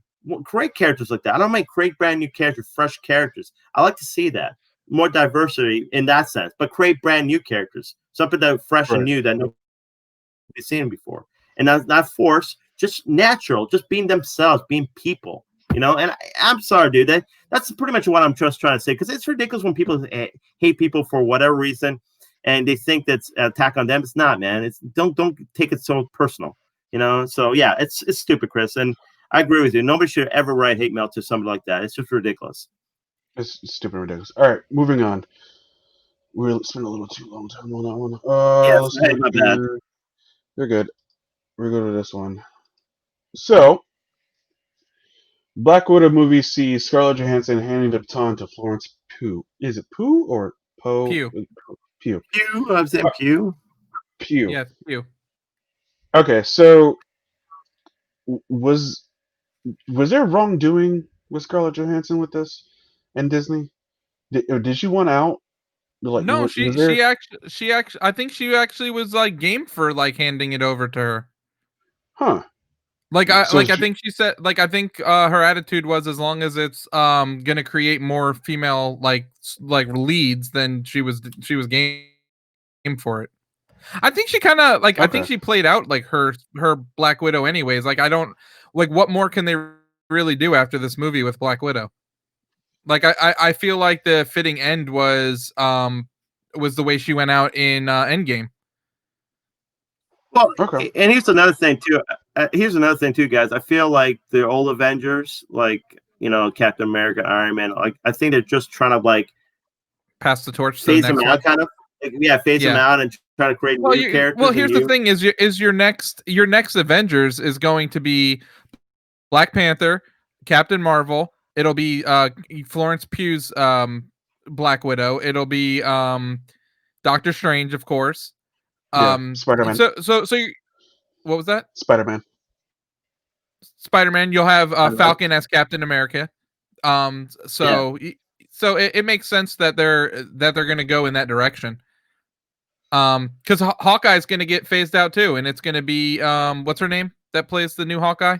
I forgot the character's name. Kate Bishop. Kate Bishop. It'll be Kate Bishop. That'll be the new Hawkeye. So, or Hawk Girl, or I don't know. That's what they're trying to do. Yes, that's what they're trying to do. Yes, but I mean, honestly, in the comic books, like there wasn't a second Black Widow, which is played by Florence Pugh, Yelena Bolov, whatever. I forgot her name, but Yelena. So yeah, it does happen where there's another Black Widow 2 or whatever, second Black Widow. So it makes sense for them to go to this route. So it's not it's in the comic book, so it makes sense for them to go this route and all that stuff. I also think the fact that Scarlett Johansson is getting older. I mean, she's in her 30s now. I mean, I'm not sure her age, but she's probably close. She might be around 40 now, Pete. She's around 40, right? Well, there you go. So I feel like Scarlett Johansson 35. 35 years old. Okay, but I 35. mean, all right. 35. I mean, I just feel like she's gonna get a point where, does she want to get in shape, or she want to keep on doing this, over this? It's very exerting to do these roles, these actions. So you think she was just pretty much checked out? She's kind of done with it. Probably, I don't know. I mean, really, when you look at her last year, man, she got nominated twice for awesome roles and all that, which I thought she was great in, and she, could have won. Maybe she just wants to kind of go outside, try to take more challenging movie roles, kind of like Chris Evans is trying to do himself, trying to take more. I feel like a lot of these actors trying to challenge themselves. They've been doing this for the last 10 years. And they feel like, well, hey, man, I want to be known as a Marvel character or MCU character or whatever. I want to be known also as a great actor, too. So I could see maybe, here's my thing, dude. And I feel like this is the thing with MCU, dude. Just because she's passing the baton to Florence Pugh doesn't mean we're not going to see her again. Because I feel like with the MCU, especially they introducing a multiverse, there are very possibilities you're going to see maybe her make a cameo or even Chris Evans or somebody else make a cameo. Sooner or later, it's going to happen, guys, because I feel like MCU will take that and use that to their advantage, because they know fans will go crazy if, let's say, unexpectedly you see Scarlett Johansson again somehow, or Chris Evans, or even Robert Downey Jr. They'll go nuts over that stuff, especially when you create, like I said, the thing. So I have no problem with that. I think Florence Pugh is a great actress, from a great young actress. How old is she, by the way? So I gotta get it. How old is Florence Pugh? Florence Pugh is 24 years old.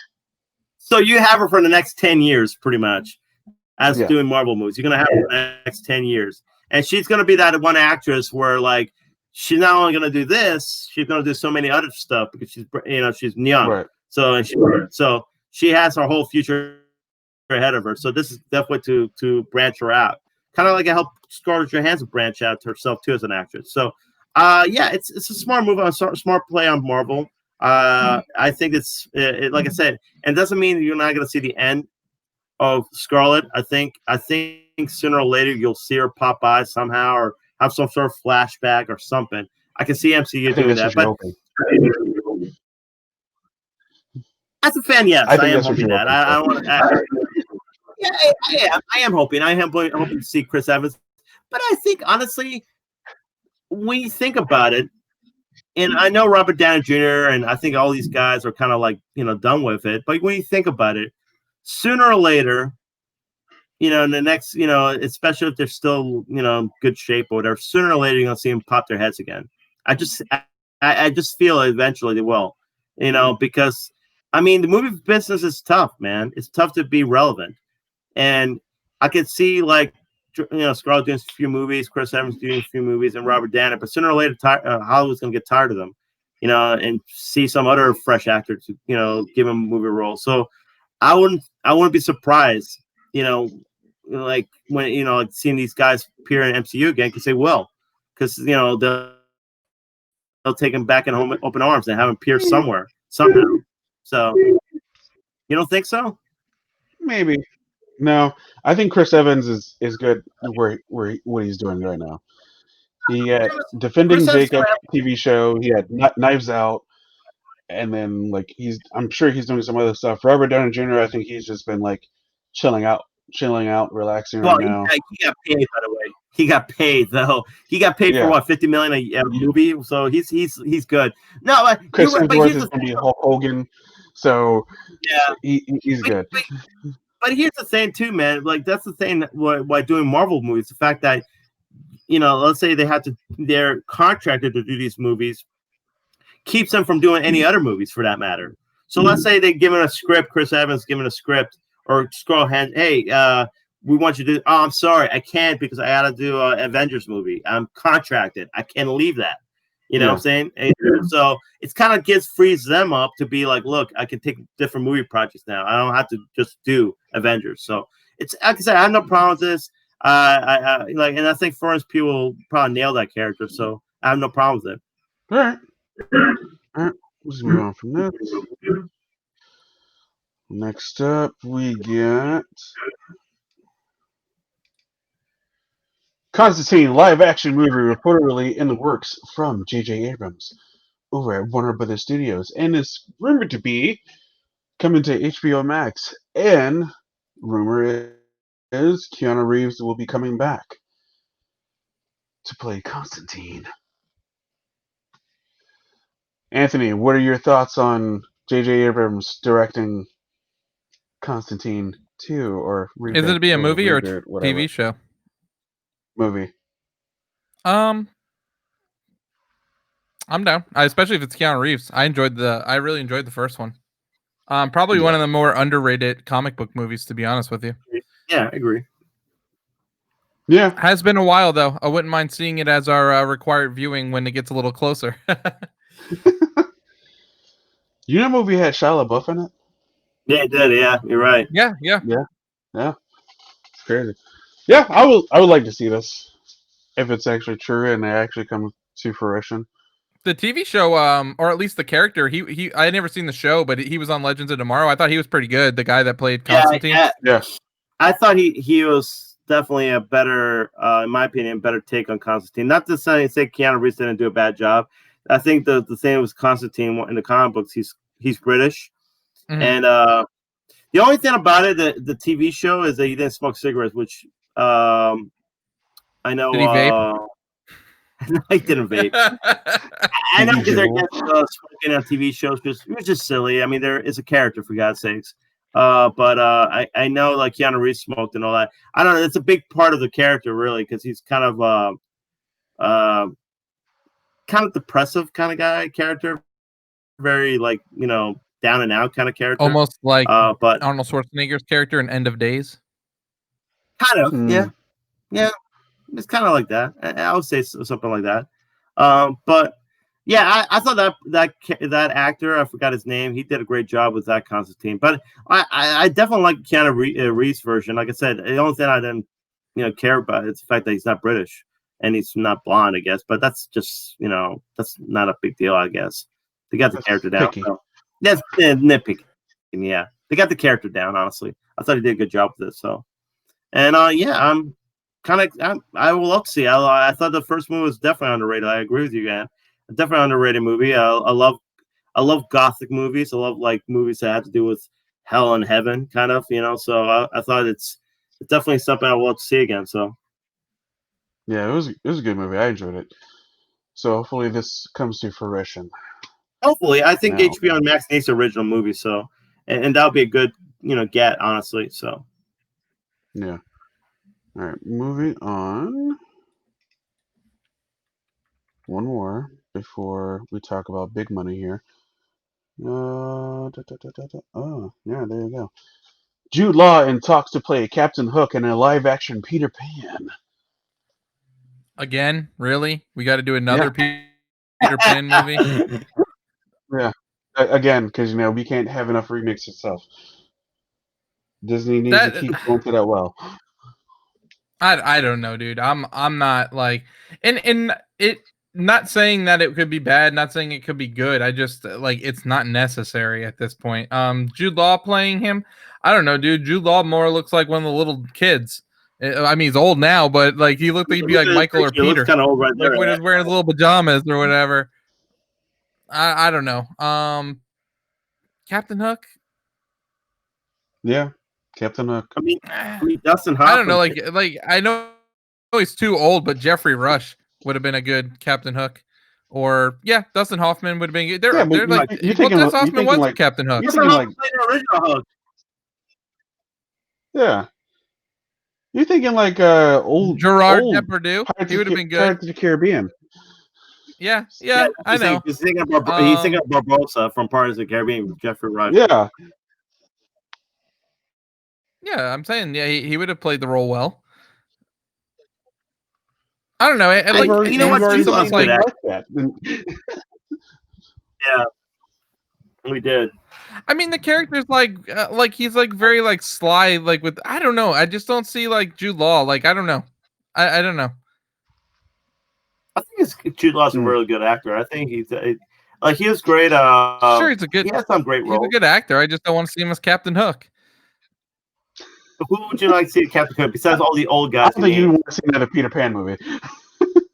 Yeah, well, you got that right. I think Peter Pan has been really done to death. I mean, I remember they had you had the original animated movie, then you had the Hook, then you had I know they had a 2003 or 2 movie Peter Pan or Pan. They had one with Hugh Jackman. Yeah, Hugh Jackman played Hook. Yeah. Yes. So they but had the another best one. Peter Pan movie of all time is Finding Neverland. Prove me wrong. Change my mind. That's a great movie, but that's not. Well, it's nothing to do with the Peter Pan story. It's about the writer of Peter Pan. Peter Pan, yes. But Chris, it is a fantastic movie. It is a fantastic movie. I would highly recommend watching it. I agree. I don't know, man. Like I'm trying to think of like people to cast like in the roles, and I don't know. What do you do? Get Kristen Stewart to play Tinkerbell? I mean, come on. Like, I mean, what are we doing here? I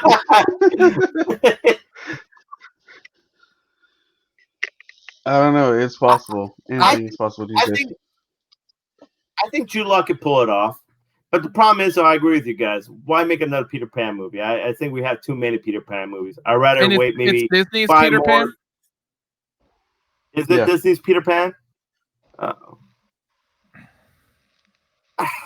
don't know. I guess.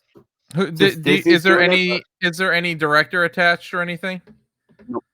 Not yet. You know what, dude? I'm good, dude. You know what? They need to bring back though Rufio though. They need to bring back Rufio. To bring that character back. Rufio? Oh no, I remember. That's from Yeah, I remember it now. Oh, there is a director attached to it. Who is it? David Lowery, not Mike Lowry, but David. Yeah, Lowery. who's David Lowery? What has he done? It's not Mike Lowry. I wanna be like Mike. What has David Lowery done? Give me 1 second. We're gonna go to his IMDb page right now.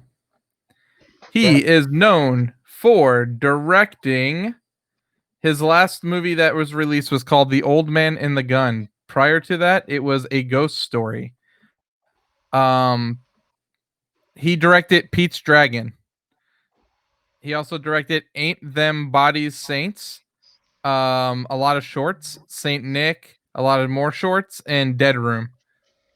Cool. So Yeah, this doesn't sound like a guy who have a big movie project to direct. I don't know. Well, he did And I heard Pete's Dragon. Dragon- That's a pretty big movie project. yeah, I Okay, mean, good. like, did we know about Colin Trevorrow before he directed Jurassic World? No. What's The Old Man and the Gun? I Robert think that's what Redford, Robert Redford- Casey yeah. Affleck, Sissy Spacek, Danny Glover. Okay, good Never actors. heard of Good it? actors. I'll give you that. No. But yeah, he's attached to Peter Pan, which is in pre-production right now. Oh, and we do have a little bit of a cast, gentlemen. Peter Oh, Pan is going to be played by Alexander Maloney, who is no clue. He was in The Reluctant Landlord. He's a kid, so But Peter Pan is a kid, so that makes sense. yeah, and then the other one, the Wendy, is going to be played by Ever Anderson, who is going to play the young Natasha Romanoff in Black Widow. So that's interesting. I just want Interesting. Rufio, man. Get me Rufio. That's what I want to see, man. Bring that character back. Yeah, it's an adaptation. Like it's another remake. They're not going anywhere new with it, so I don't need it. Yeah. Isn't that going Yeah. Hook? Isn't that going I need Hook and all that? Oh, there's another rumor besides Jude Law, and I'd rather have this one. Joaquin Phoenix as Hook. I'm feeling that one a little bit more. I can see that. You know who I should be can see Shmee? that. Patton Oswalt Who? should be Shmee. Yes. Patton Oswalt should be Smee. Wow. But we all know Good it's Disney, so it's gonna be Josh Gad. Oh God. You heard it here, folks. You heard it first here. Oh, Josh. I Gad. first called Cam Newton to the Patriots. Second, I'm calling Josh Gad to Shmee in the Peter Pan movie. Joaquin Phoenix as Hook, I can definitely see that. He'll be definitely a good Hook. I can see that. We'll see. All right, let's move on. I'm We'll tired see. of Peter We'll see. Pan. Like I said, yeah. So, my homeboy got paid. Money, Years. money. $500 million. That's insane. Is the man So- every bit of a penny worth it? Absolutely. Will it hurt Yes. his chances of winning another Super Bowl? Absolutely. Yes, it will. Yes, it will. Oh, because I'll be honest with you, dude. He is the best quarterback in the league right now, hands down. Yes. I cannot make an argument against it. The fact of what he's accomplished in the little bit of Short- time he's been in the yeah. league, Yeah. there's no doubt in my mind. The man can play from behind. The man can play from ahead. He has it all. He can do everything. He can have. I would be worried about injury. The beginning and actually just come in all cylinders and actually win the game. I would be worried about injury with him because from what I could see is he's willing to throw himself out there to make the big plays, which all great quarterbacks have to do. So there's always that little bit of that. There's that little bit of worry you got to have there. And then can you afford to pay the man Tyreek Hill, and can you afford to pay the man Travis Kelce? Because those two guys are very integral to his success. Yes. Yep. 100. Yes, I agree. But the man deserves every bit of it. Pay that man. Show me the money, Jerry. Do you think he'll actually serve out his 10 years? His 12 years. This is an 12 extension to the 2 years Yeah. that he already had. Yeah, for his rookie contract, yeah. I don't think he'll see the end of it because I think he'll get extended again in like year 9. But you don't think they'll call him back and be like, "Hey, let's restructure this deal"? Oh well, I mean, it depends if he's winning or not. It depends if he's injured or not. It depends. Like, there's a lot that can go into it. I mean, let's be honest here. This man can line up behind center, first snap of training camp, and hurt his Achilles ankle, never play another snap, and he's walking home with $140 million. Never playing another single live snap of football. So he has an injury guarantee of $140 million. Here's the thing, though, guys, and this is what you got to look at really in a nutshell. What has he done for Kansas City Chiefs? He brought him a Super Bowl, and then right, they never won a Super Bowl. Nope, or they won one. Like they never won a Super Bowl. He brought him a Super Bowl. No, they won Super Bowl 4. They won Super Bowl 4. Okay, they did. Okay, but he brought him for the last almost close to 50 years. So he brought him as a Jets fan, Pete, what is this worth to you?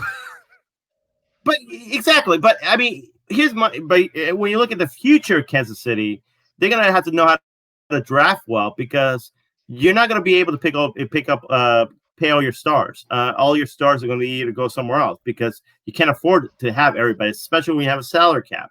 You know, I mean, the fact that spread is out for 10 years, that's great, but you can't be able to afford all these big stars. It's just not going to be possible. You can afford certain stars, but you got to also understand, though, you got your offensive and your defensive. So, like, how are you going to, unless players want to take less money to play with Patrick Mahomes, I just can't see them keeping that team together. They just Kansas City is going to have to really draft really well to make this guy, a winner. And like I can see, I mean, it's possible, sure, but it's tough, man. It's tough to do that, and we know like how the draft works. Yeah, I'm still talking. I'm just saying, no, I'm going to finish right now. So that's my only concern, really, for this guy. I mean, sure, get paid, man. That's great. Make your money. But here's my question too, man. What's that do for other quarterbacks around the league? Everybody's going to be asking Patrick Mahomes money. But how the hell are you going to keep some of these guys getting paid? Because, like I said, you guys have a salary cap. Not everybody's going to be able to get paid. So that's the problem you're going to have to answer. Because I know the short answer to your question. The short answer for your question before Chris takes over is everyone's not Patrick Mahomes, so don't worry about that. Anyways, Chris, go ahead. Lamar Jackson could be that way, though. Lamar Jackson, I mean, he hasn't won yet. He can't throw like Patrick Mahomes. He can't throw like him. He can't throw like him, period. He did good last year, though. He was definitely playing pretty damn good last year. He runs Yeah, he does. I'm just saying, though. Well, here's my thing, though. Yeah, is Patrick Mahomes like, yes, like right now for the last 2-3 years, he's definitely been the guy. He's definitely been the man, and I agree. But I'm just saying, though, guys going to be asking for at least close to that. If they're not going to be asking for more. They're going to ask for close to that. So you have to be at least going to be asking for maybe $300 million, $400 million contracts, because they're going to base it on numbers. So, here's my thing, though. Let's look at the facts right now. Let's look at the facts right now. Dak Prescott doesn't have a deal. Franchise tag. Why isn't he signed? He should be getting like at least $250 million, maybe $3. I'll even say $350. He should be getting that. Dax, man, Zeke Elliott is the best player. Rookie of the year, been to conference championship, been to led his conference. How many times? 4 years? All 4 years? That offensive line is great, though. And Zeke Elliott. It doesn't matter. He leads the team. He's the leader of the team. He brings the team to where they are. Granted, yeah, they haven't gone anywhere, but he's been like leading them, rookie of the year, going to three Pro Bowls in a 4-year span, and they just like, oh, you know what, Jerry? Jerry's like, oh, you know what? I can't come to a deal, but I'll go ahead and sign Ezekiel Elliott to a deal. And what he gives me to show for me for the year, not anything. He gives me hot trash. But you know what, Dak? I can't sign you. For some odd reason, I can't sign you. But I'll sign Ezekiel for a lot of money. The Cowboys couldn't even beat the Jets last year, man. The Jets were hot trash at the beginning of the year. So, I don't know, man. I look at it this way. It's like it's all about production. I mean, hey, Patrick Mahomes won a Super Bowl in, only 3 years, 4 years? He won a Super Bowl. I think 3 years. 3 years he won a Super Bowl. Hey, man, Cowboys, go. If you really want, Dak's want to get paid, get him to playoffs, have him win games. That's it. That's really it in the end of the day, man, because it's what you produce. Patrick Mahomes took the Chiefs the year before to the AFC Championship game. That goes to show from AFC Championship to the Super Bowl to winning a Super Bowl. That goes to show that he earned to make that much money. I'm just like to say though, but as a football team, and we all know this, you're gonna have to have built your team. Quarterback's the most important position, but it's not just the only position because you're gonna have to have great defenders, great running backs, great offensive line, great wide receivers. You need a whole team in order to win. So I don't know. I just think to me that sure, I understand some of these players want to get paid, and maybe they rightfully so should get paid. But like, it's just not like I said. Though, let's see what you got, man. Can you win those big games? Can you be clutch? So, Chris, I don't know. Would you give Dak Prescott that contract for the Bucks?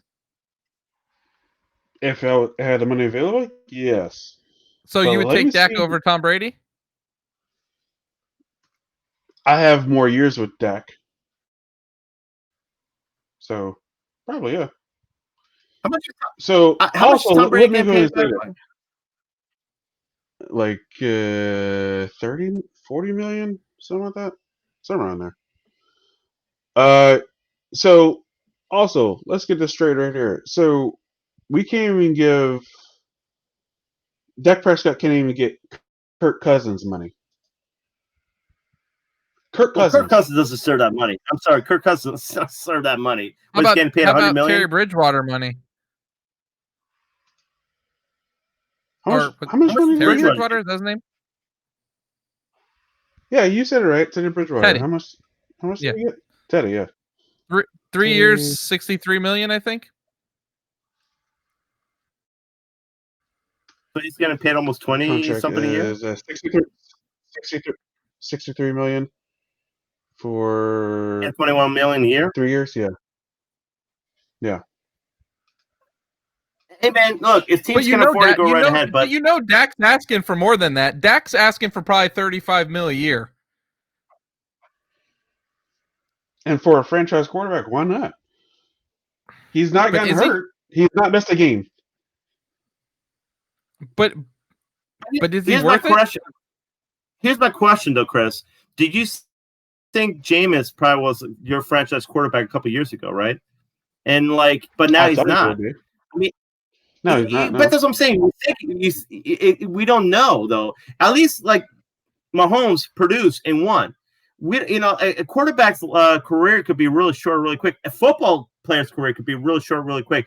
To make that investment, I mean, I know Joe Flacco because he had one good season, got paid, and look at it now. He's back for the Jets. It just, some players literally had that one good couple season, and then boom, they're done.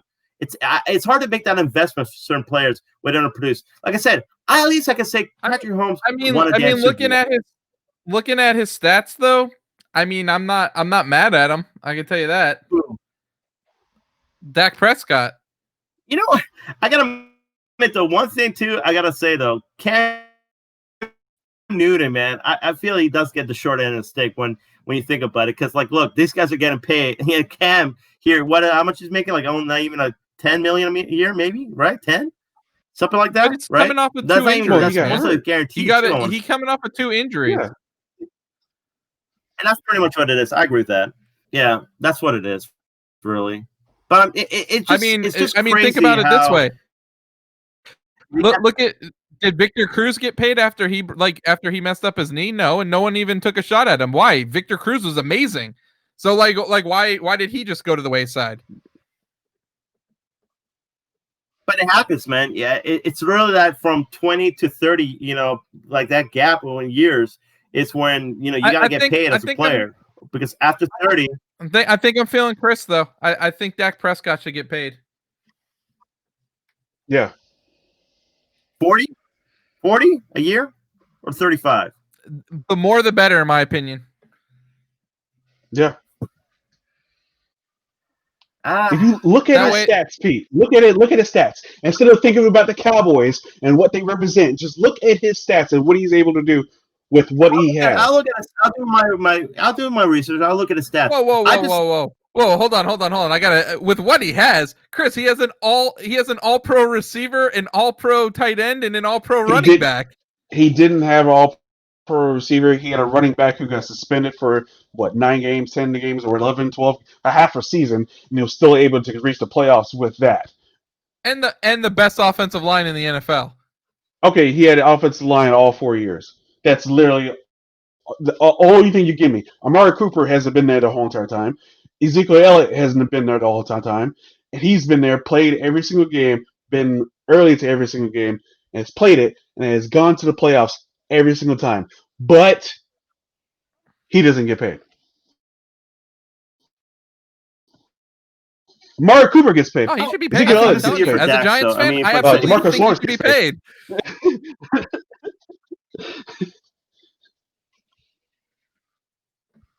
Everyone is paid. Yeah, we'll see. We'll see this season.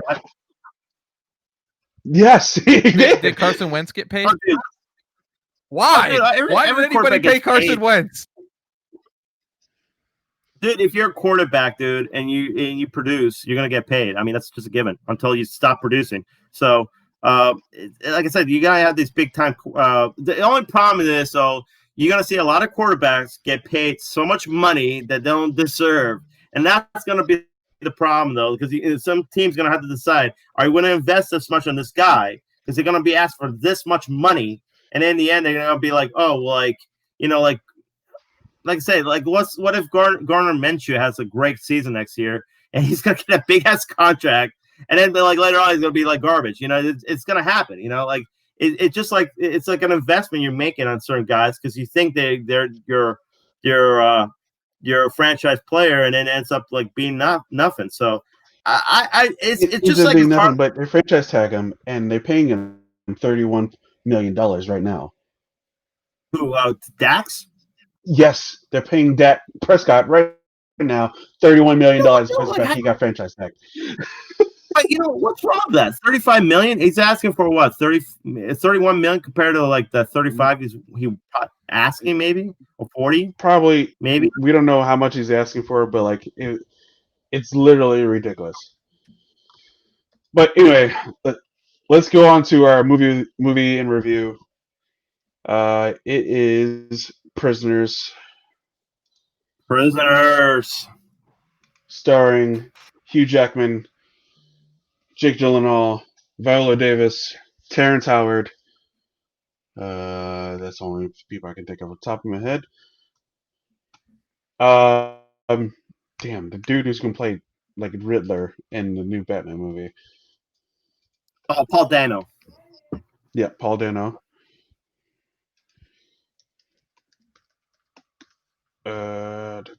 Movie came out in 2013. Give you a little quick synopsis. McKellar Dover's daughter and her friend go missing. He takes matters into his own hands as police pursue multiple leads, and the pressure mounts. Oh yeah, pressure mounts. Directed by Denis Villeneuve. I want to say that right. Villeneuve. Who did Blade Runner 2049, Arrival, and Sicario. Anthony, since you have not seen this movie before, what did you think of this movie? So this movie, first of all, did not feel like it was as long as it was. I can tell you that much. It moved pretty quickly. A lot of scenes in this movie, very hard to watch. Not gonna lie. Yeah, you definitely get to see the worst of people in this movie. Whether it's justified or not, I guess you could say is the word I'm looking for. Whether it's justified their actions or not. I mean, it definitely is pretty intense movie. I really enjoy some of the scenes between Hugh Jackman and Jake Gyllenhaal. I thought some of their interactions were pretty interesting. The one where he was out in front of the liquor store getting ready to go into the apartment. in the rain. Yeah. I thought when he got in the car, I thought that was a really intense scene. Dude, the are we allowed to do spoilers on this? It's old enough, right? Yeah. We can do spoilers. Yeah.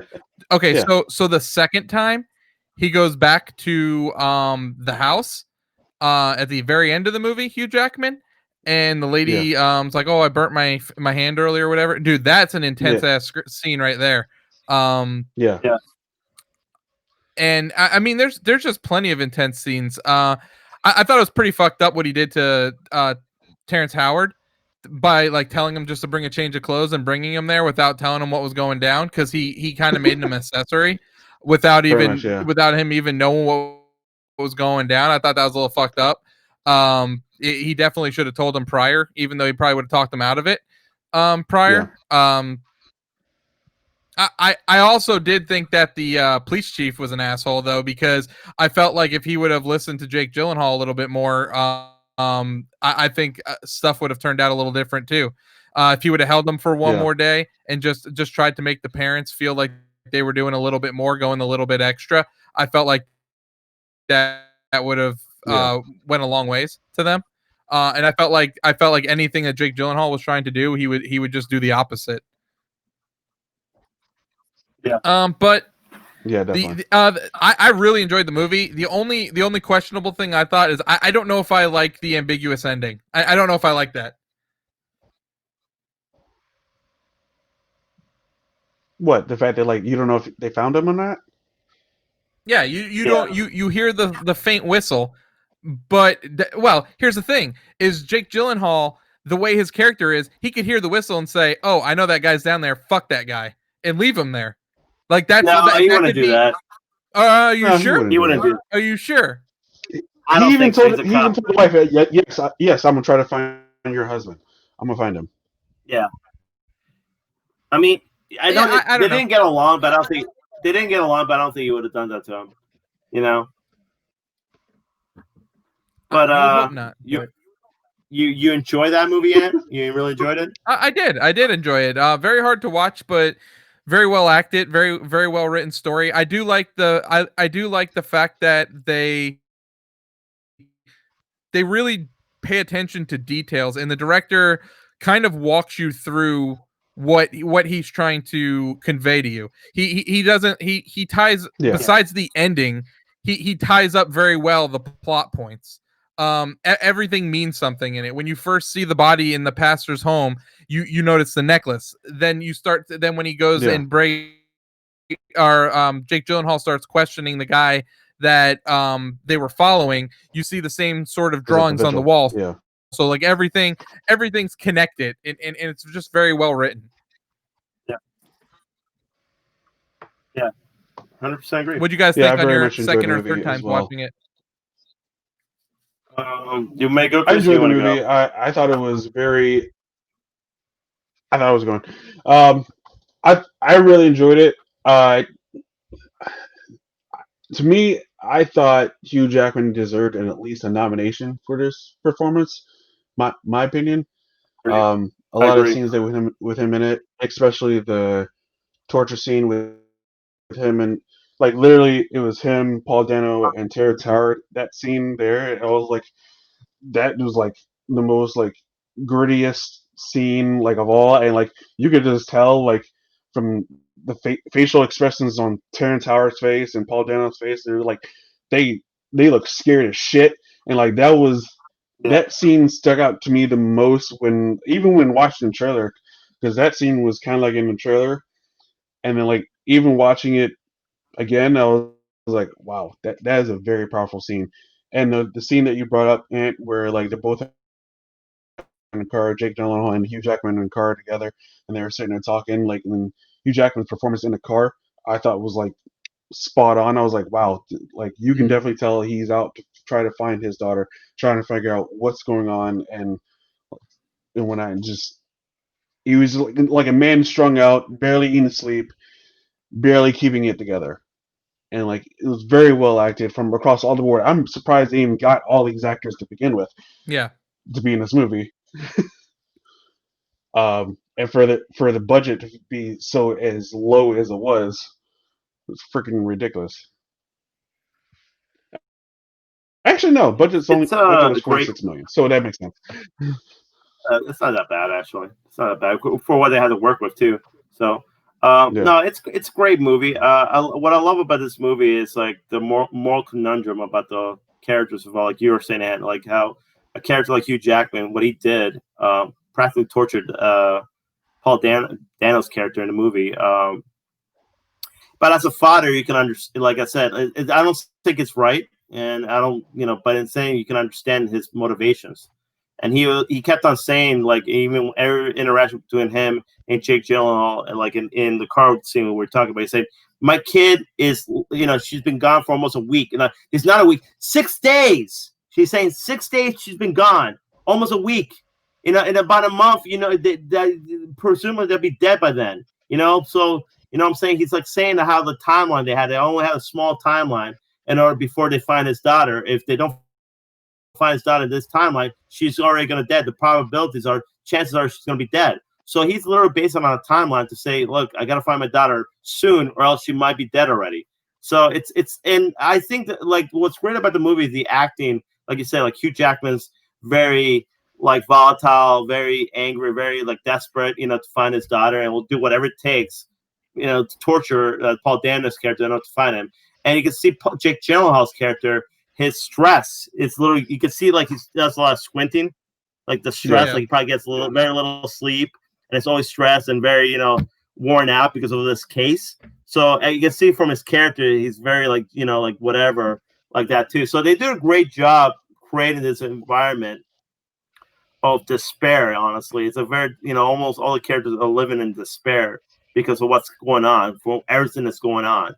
I mean, Hugh Jackman's wife is literally passed out on pills or whatever. Terrence Harris' character is questioning this whole thing, his whole method. Like he feels like it's immorally wrong, yet he's still almost forced to do it because, by Hugh Jackman and his wife, almost in a sense, by saying, "Hey, look, you don't care about your daughter. You want to find your daughter. This is the only way to do it." You know what I'm saying? It's every character. Like I believe Andrew said it. They call it prisoners because every character is prisoners of, like, they're prisoners in this whole thing, this whole movie, their own characters are imprisoned by everything that's going on. And I kind of agree with that. In some ways it is. They're all like prisoners in their own life, what they have to do, or, and what they're asked to do. Yeah. It's even like the creepy kid that was sneaking around into the houses to grab the clothes. So he like, did you get the whole plot with him with the snakes? Why he had the snakes? Yeah, I didn't get why he had the snakes. So she was explaining, the aunt or whatever was explaining how how the old guy didn't like, he had an accident with snakes and he didn't like snakes, so he had the snakes around so that he wouldn't get kidnapped again, because he was originally kidnapped and escaped from them. So he kept the snakes so that way he would never get kidnapped again. So it was pretty. Dude, I'm telling you, like, it's pretty interesting, the whole thing. What was that? So like, I'm why do you keep them in the totes though? I don't know. I think he's just a weirdo. I can't explain that, and I can't explain why he went and grabbed the kid's clothes, but. Well, I think he is because he is a victim of child abuse, right? He's a victim of the child molestation from like that. The aunt and the. He was the one that got away. So. Yeah, they had kidnapped him before he got away. That's what I'm saying, though. He was a victim of them. So was Paul Dano, wasn't it? Like, yep. They're both victims. He was. That was the first one they kidnapped. They said, I believe. Yeah. But I mean, in some ways, though, I think with the kids' clothes, it's a lot of time to say when you experience child abuse or child molestation, you become a molester yourself, and later on, it seems you have tendencies to become that way. So possibly this is why he was doing it for some reason, because he still was a kid or still had this whatever. So possibly that's why he was doing it. I'm not sure. Or maybe it's because he is protecting them, or I don't know. Maybe he's trying to create maybe he trap. Thought it was protecting them. So maybe in some like way, taking the in kids' some weird clothes, way.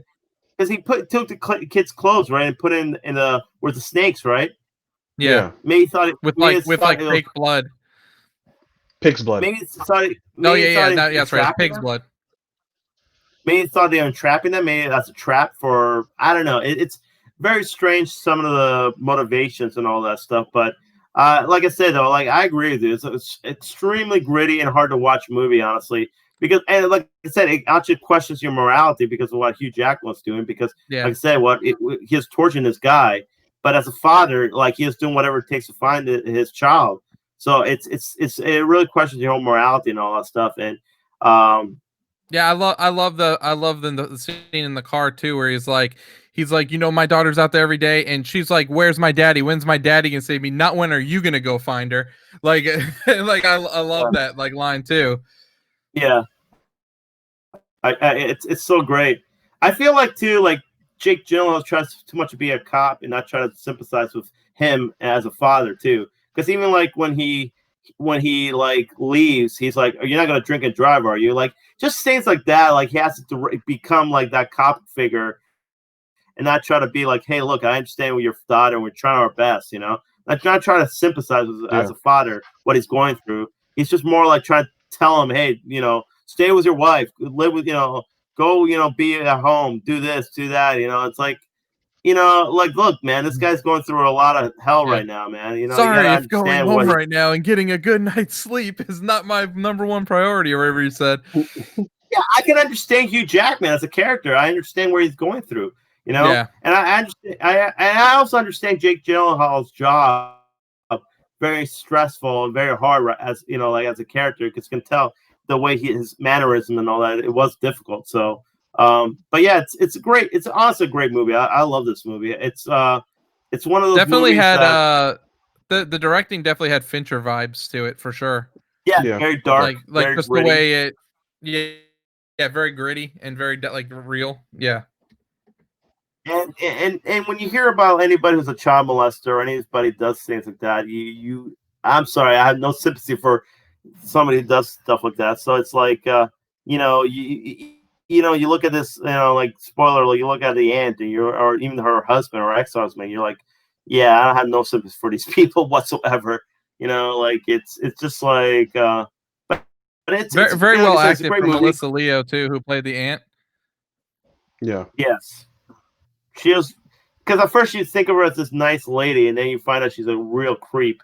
She's a real despicable person. So it's a great movie. It's one movie that I definitely recommend to people if you haven't watched it, because it definitely gets you emotional too. It gets you very angry and emotional watching this movie. It's a roller coaster, really. So.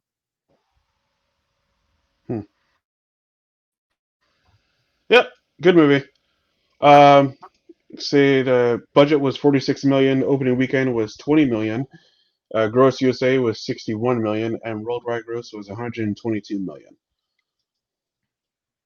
That's successful, just man. barely made positive. I think it's one of those movies though that over time it'll get more like, you know, hey, word of mouth and all that stuff, and people will be like, yeah, you should watch this movie. So yeah, but yeah, I definitely highly recommend this movie. Next week movie in review is The Evil Dead, the first Evil Dead.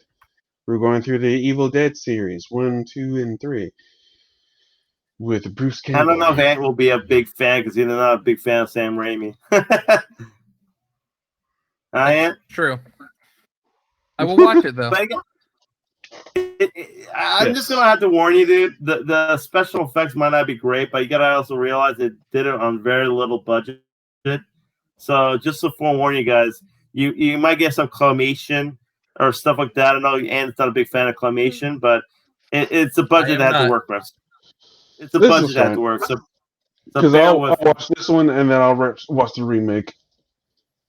Yeah, that's a good one too, to compare and contrast with the remake to the first one. So yeah, but that is it there. And gentlemen, what have we been watching?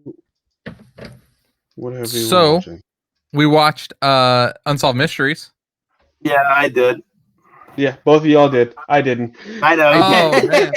So, there's really nothing to spoil, but they're well done. Like 6 episodes. It doesn't have the feel of the original where they had like 3 cases per episode. Totally missing the narration of Robert Stack. I really wish they got Lance Reddick to do the narration of it. There's no narrating over it. So if you've seen like, Chris, have you seen any of the Netflix docs like The Mind of a Killer I've or like any of that stuff? I've seen what's that one? What's the one that told you to watch that we watched both at the same time? Tiger King? Damn it. No, not Tiger King. The murder one. Evil Making a Genius. Murderer? Evil Genius, yes, yeah. So it's kind of like that, where there's no real narration and the people are just like it's just interviews with the people. That's really all it is. It's just like honestly, like do you know if it's from the same people that do Making a Murderer? I don't think so. It almost honestly it almost feels just like stuff like it almost feels like any like other Netflix real crime doc. So it definitely misses the narration. I miss having the shorter stories and fitting more in there and but they're well done episodes. I enjoyed it. I thought the UFO one was the best one in my opinion. Well, they got some good ones. I mean, there's some like there's some ones that really were kind of like really was a mystery where like man I don't know what like how that happened like it made like the first one so it was this guy and his this couple who moved to Baltimore and this guy's working for this firm who was his best friend over there working for this firm or this not firm but it was some sort of I don't know what it was but anyway he ends up leaving the house going to have a meeting and ends up like they ends up missing and they find his body like near the big Belvedere Hotel in Baltimore and they find his body through a conference room. They say he jumped off the building through the conference room or whatever, so the empty conference room because you can see a big hole in the roof. But it made no sense to me because like the distance of him to jump from the building was just way like almost 40 feet apart. Or even like in the other side they had like another building that was almost 20 feet apart. So for him to jump, it just wouldn't make sense. It just wasn't possible. It's just very weird the circumstances of the thing that it just didn't make sense to me. But there's some that were straight up pretty blatant. Like I think there's one case where like mom, and you know we were talking about, and mom had like 6 girls living in Missouri. She kept on marrying different people, and like literally this woman. What a piece of crap of a woman, honestly. She was like basically Carol Baskins on steroids. Yeah, because she ended up she had 6 daughters, right? So she ended up moving in with this one guy, and you know, and then she ended up dating or cheating on him with her brother and all that. And her brother and the both brothers got in a big fight, and he ended up like leaving with this guy, moving to Missouri and all that. So she ended up dating this other younger guy, right? And I guess so what happened is she like the brother or whatever ended up missing one time. So they're wondering like, oh, what happened to him? I don't know. And the daughter's like, I guess she told the daughters not to talk to the police. So what happened is I guess one of the daughters witnessed a murder and she admitted it. So what she did, she shot the guy, her ex-husband, burned him, threw his ashes and all that, so they could never find him and all that. And her daughter knew about it and told him to be an accomplice in all this, right? So the whole story is really messed up, and like, and then like it ends up like the daughter, like they were gonna take somebody like they were because like what happened to her daughter, that daughter who witnessed all this admitted to the other brother about what happened, the murder that happened, and how she covered it up. So they took him to court, but then that daughter ends up missing. So they're saying that the mom actually probably killed the daughter too. So the whole thing is really messed up, man. It's such a messed up story and all that. It's like but there's other stories where like it doesn't really fit. The like you can tell that those people are guilty, like straight up guilty, and then other stories where like you don't know what to think, you know, if they're who's guilty, who's not. So I thought they did a good story about it. It's pretty like there's another one too where like the I know Andrew knows the French family. Yeah.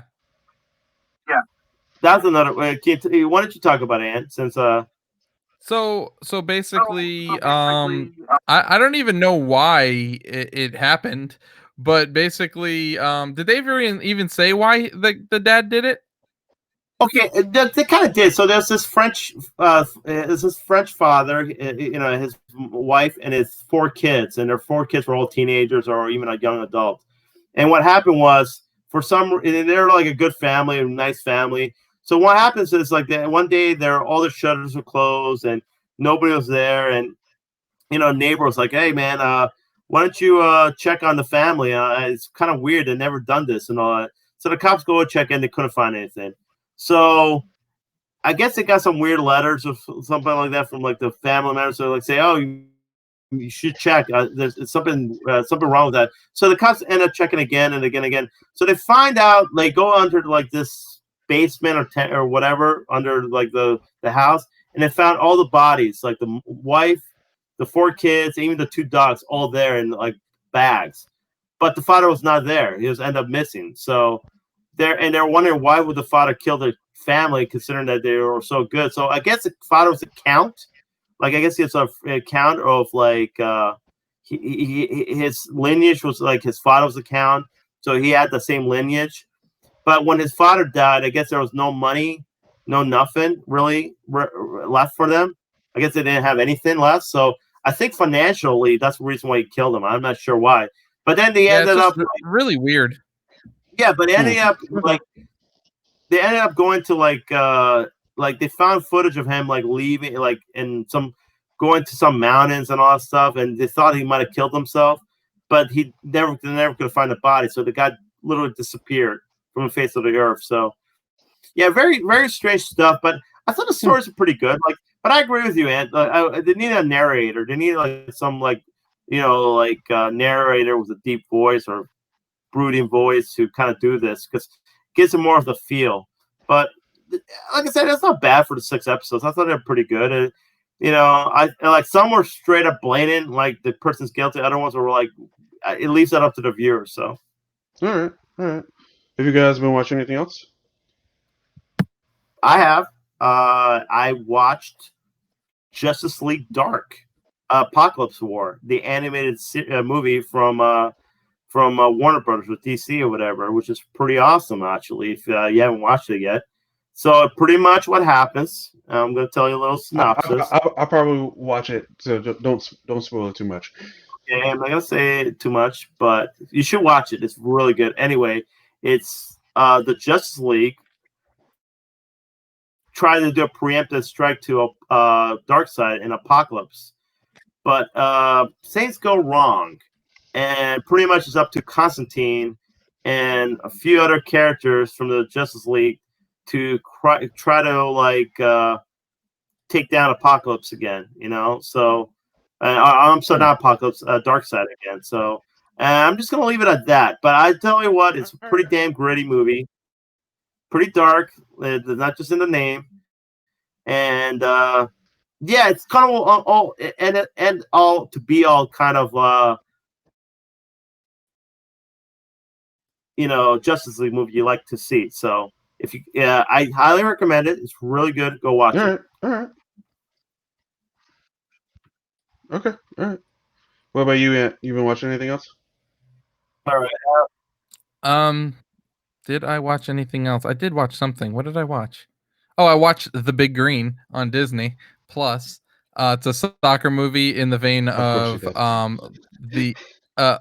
Mighty Ducks. Never seen it before, so it's kind of interesting watching it. It has the kid from Sandlot in it. It has Pete's favorite actor Steve Guttenberg in it.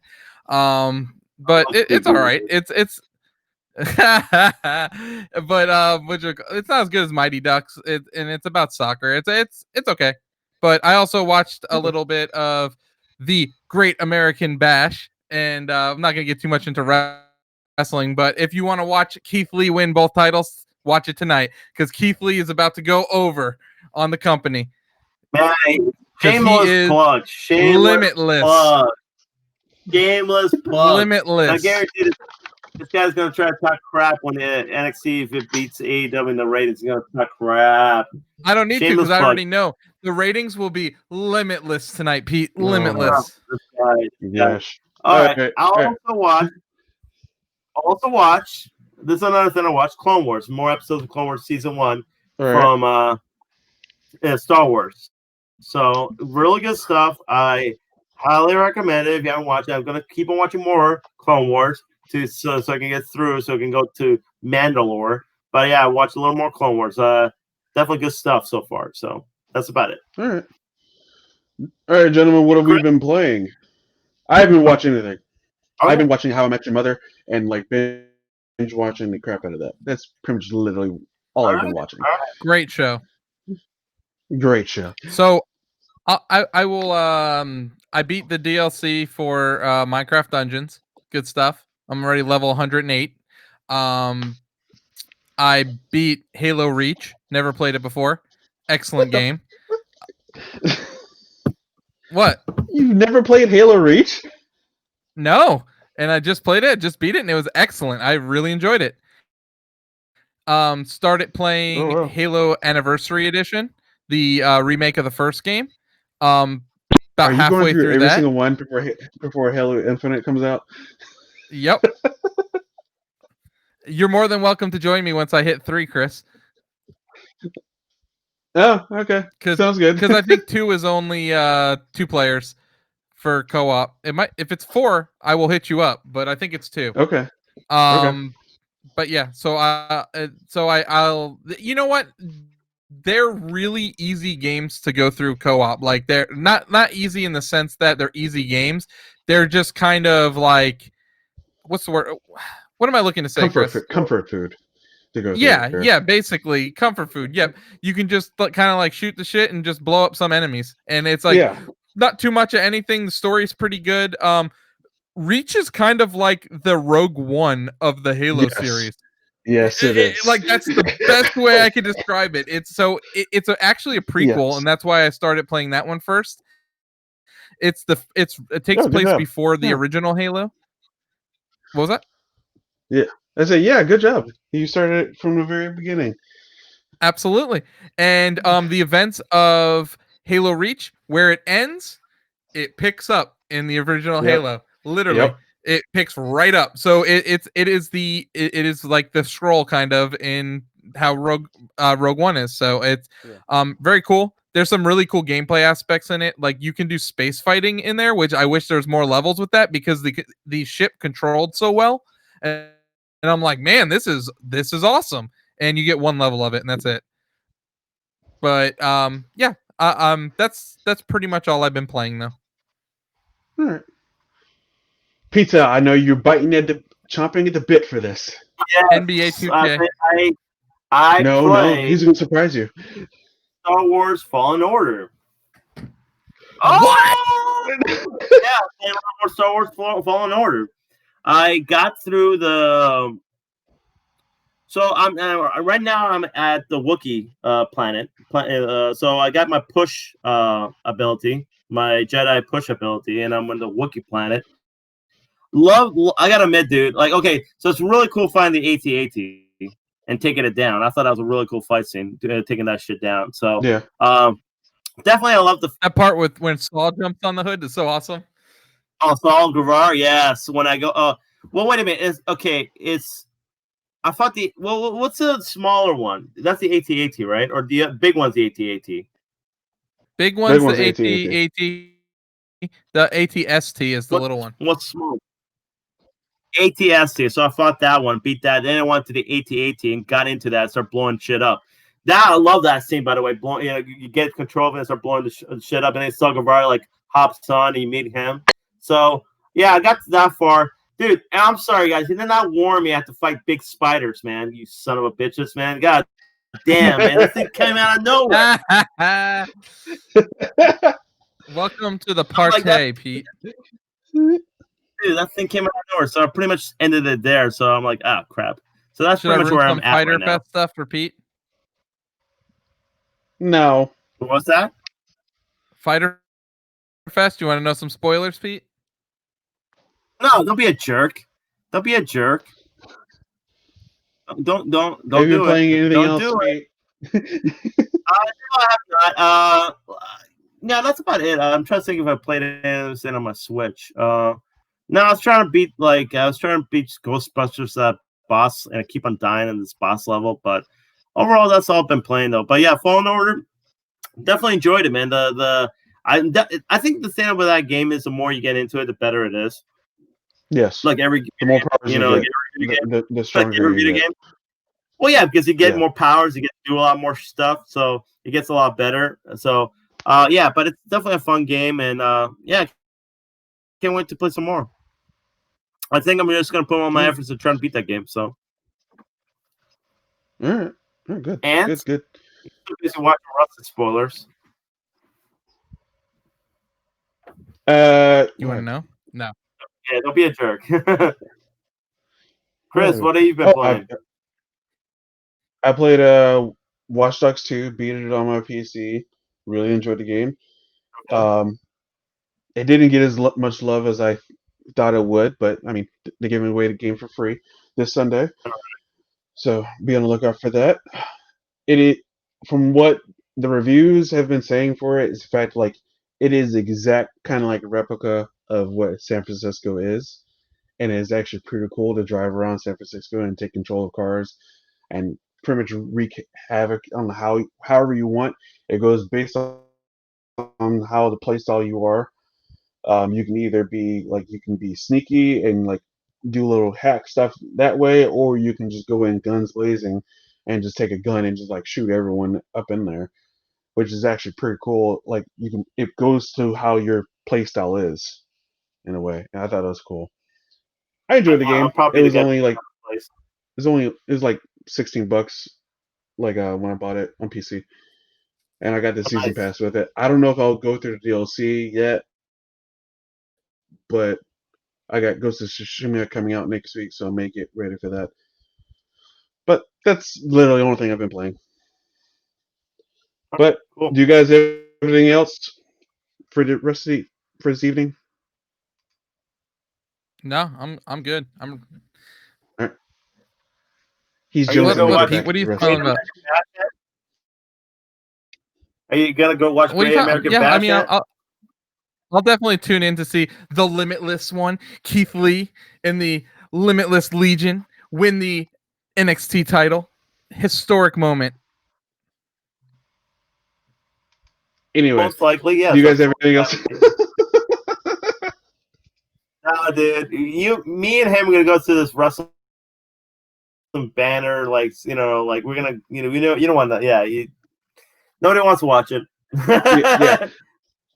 All right, that is all we have for tonight, ladies and gentlemen. Catch you guys in the next one where we talk about the Evil Dead, and talk about all types of games and whatnot. We did not get to watch our trailers tonight, so probably we'll watch it next week, maybe. That sounds good. And me and Pete will be back on Sunday to yes, go to the Ubisoft conference. For Ubisoft. Yep. Yes. Talk about little for Ubisoft conference. I will be watching a Netflix movie this week called The Old Guard, starring Charlie Theron.